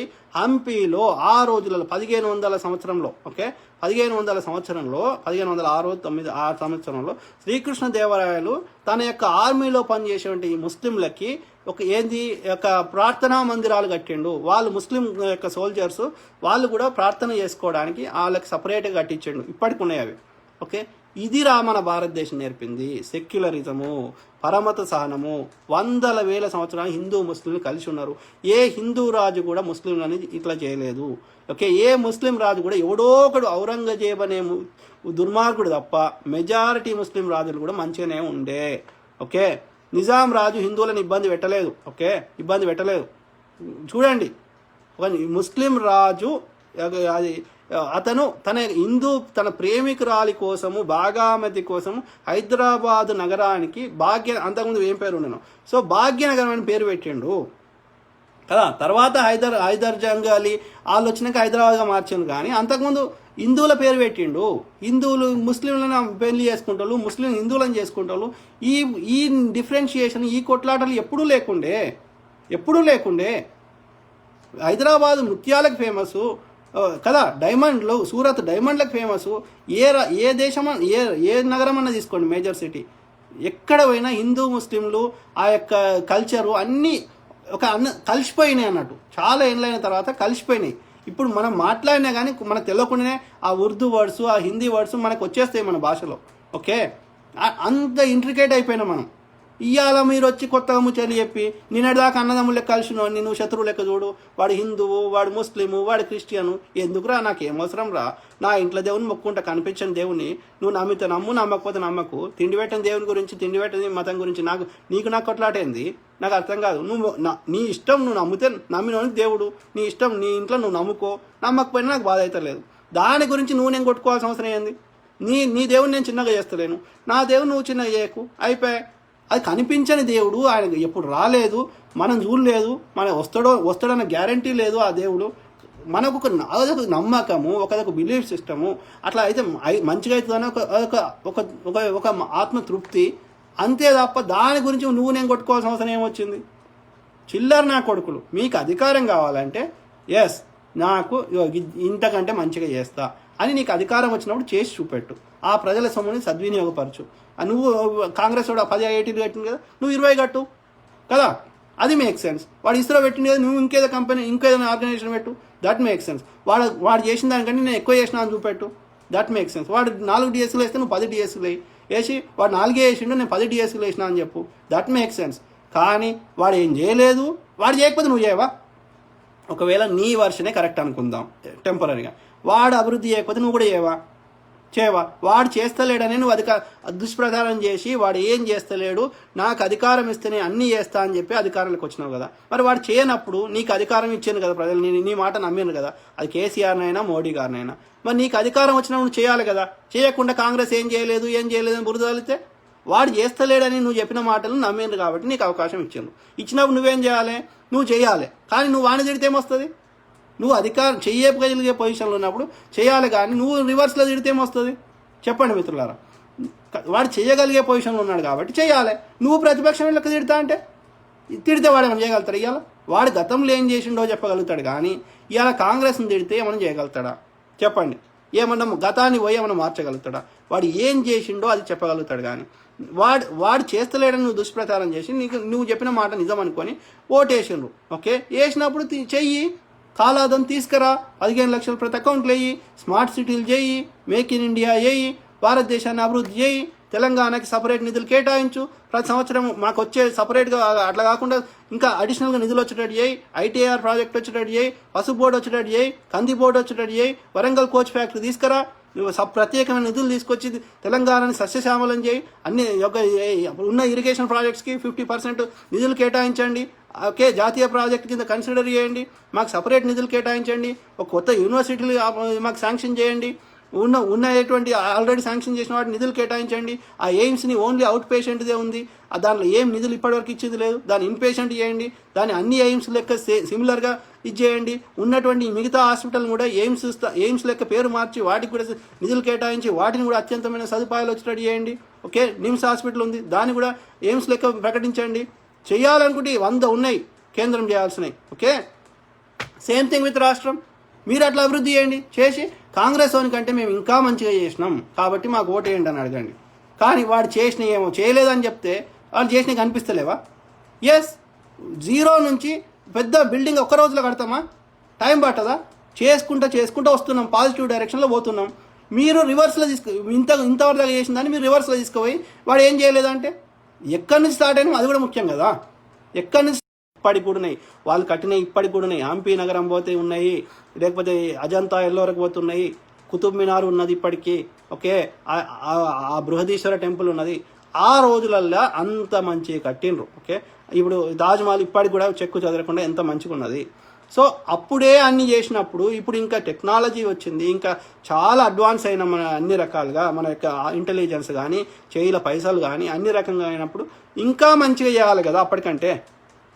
కానీ అది జరుగుతలేదు, అనుకున్నంత ఆశించినంత జరుగుతలేదు. ఒక కాంగ్రెస్ హయాంలో కొంత పేస్ జరిగినప్పటికీ ఇంకా అనుకున్నంత ఆశించినంత జరుగుతలేదు. కాబట్టి 1947 నుంచి ఫ్రమ్ స్క్రాచ్ బిల్డ్ చేసుకున్నాము, రాజ్యాంగాన్ని రాసుకున్నాము, అన్ని ప్రతి డిపార్ట్మెంట్ మనం స్క్రాచ్ ఒక ప్లానింగ్ కమిషన్ పెట్టుకొని చేసుకున్న దాన్ని మోడీ గారు వచ్చినాక ఫస్ట్ తీసేసిందే ప్లానింగ్ కమిషన్. ఎందుకంటే ప్లానింగ్ కమిషన్ అంటే దానికి కంపల్సరీ బడ్జెట్ కేటాయించాలి, కంపల్సరీ ఏదో ఒకటి కట్టాలి ఈ 5 yearsలో. కాబట్టి ఫస్ట్ రాగానే తీసేసింది ప్లానింగ్ కమిషన్. ఓకే, సో అభివృద్ధిని ఆకాంక్షించాడు, భావోద్వేగాలు రెచ్చగొట్టి మన యొక్క ఓట్లు దండుకోవడానికి ప్రయత్నం చేస్తారు ఈ బీజేపీ నాయకులు. వాళ్ళు ఏనాడు అభివృద్ధిని కోరుకోలేదు, స్వతంత్రాన్ని కోరుకోలేదు, తెలంగాణ బిల్లు రావాలని కోరుకోలేదు. కాబట్టి ఈ అడ్డమైన పార్టీ మనకు అభివృద్ధి చేయలేదు, చేసినట్టుగా వాళ్ళ ట్రాక్ రికార్డ్ లేదు, ఇప్పుడు చేస్తలేరు, భావోద్వేగాలు రెచ్చగొట్టడం తప్ప. కాబట్టి ఈ బీజేపీ అనే పార్టీని బొందబెట్టాల్సిన అవసరం ఉంది. మనం ప్రజల్ని అవేకం చేద్దాం. ఓకే, చేస్తూ ఎవరైతే ఇంతో అంతో మనకు అభివృద్ధి చేసే అవకాశం గుడ్డోళ్ళ మెల్లోనికి గెలిపించుకుందాం. Okay, let's continue spread this message. Okay friends, కానీ చూద్దాం ఏమైనా కామెంట్స్.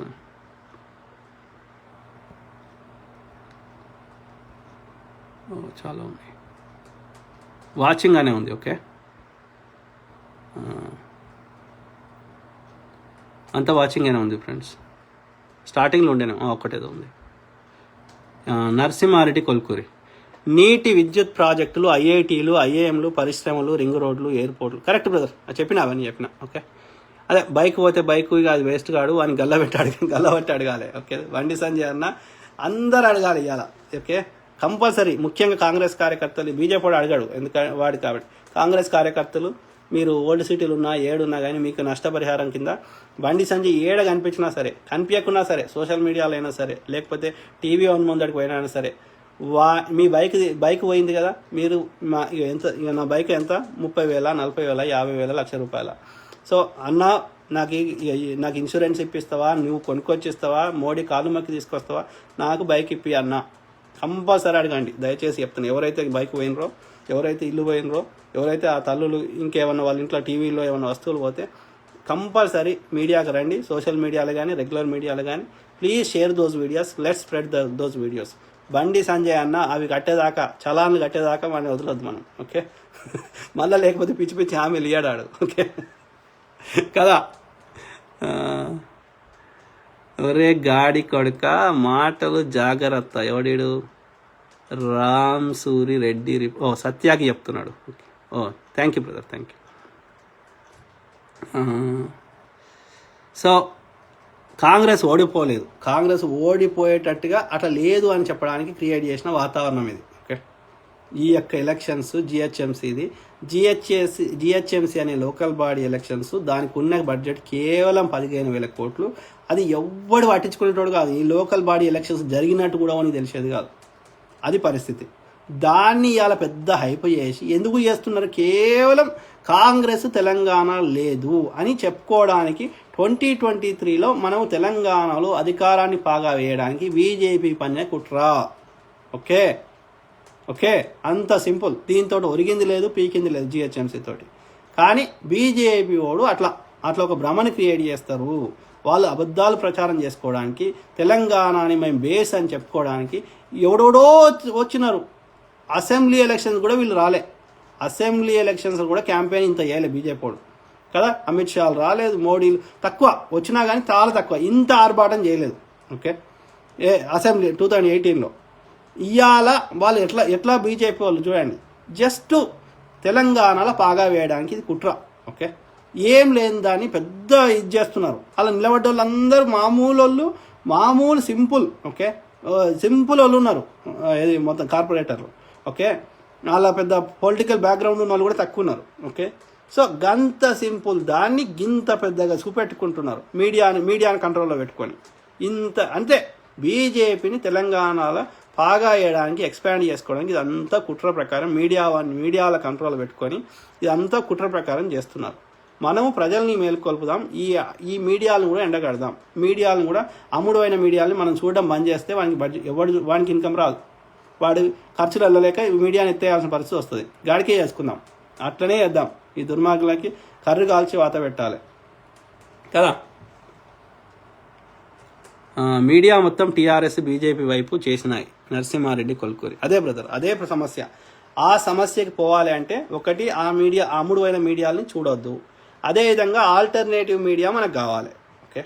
అది కాంగ్రెస్కైనా సరే, లేకపోతే అభివృద్ధిని ఆకాంక్షించే ఇండిపెండెంట్ వ్యక్తులైనా సరే, ఓకే? ఇండస్ట్రియలిస్టులు ఉంటారు, సమాజాన్ని కోరే వ్యక్తులు ఉంటారు. They can start their own media. అంటే సోషల్ మీడియా కాకుండా they can start their own TV. Congress వాళ్ళు చేసుకొని, ఓకే?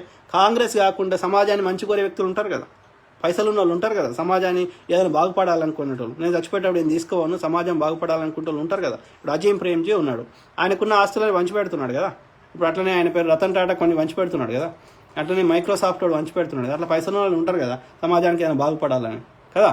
అట్లాంటి వాళ్ళు అన్న ఏకమై ఒక సొంత టీవీని అన్న స్టార్ట్ చేయాలి. ఆల్టర్నేటివ్ మీడియా ఉండాలి. అన్ని మీడియాలు అమ్ముడు పోతే ఎట్లా కలుస్తుంది? ఒకడన్నా ఒరేటోడు ఉండాలి కదా. సో అది కూడా ఆలోచించాలి మేధావులారా. We need to come up with a alternative media. వీళ్ళకి కౌంటర్ ఇవ్వాల్సిన అవసరం ఉంది. వీళ్ళ యొక్క మోడీ చేసే లోపాలని, మోడీ చేసే అన్యాయాలను, మోడీ అభివృద్ధి చేస్తలేని దాన్ని రోజు ఎత్తి చూపాల్సిన అవసరం ఉంది. మన్మోహన్ సింగ్ గారి టైంలో స్కాములని ఇంత పెద్ద ఒరిన నేషనల్ మీడియా కానీ, లోకల్ మీడియా కానీ, అదే కేంద్ర ప్రభుత్వం ఉన్నప్పుడు మోడీ గారి మీద ఒక్క మీడియా, నేషనల్ మీడియా కానీ లోకల్ మీడియా ఎందుకు మాట్లాడదు?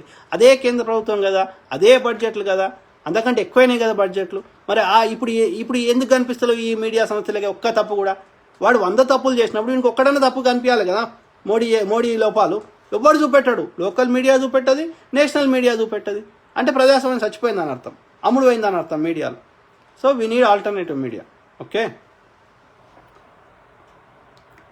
సరే ఫ్రెండ్స్, కానీ ఓకే, నేను మెయిన్గా నిన్న అనుకుంటా లైవ్ పెట్టిన, అందులో కాంగ్రెస్ ఏం బీకిందిరా అని ఇట్లా ఇష్టం నడి తిడుతున్నాను అన్నట్టు 60-70 ఏళ్ళ.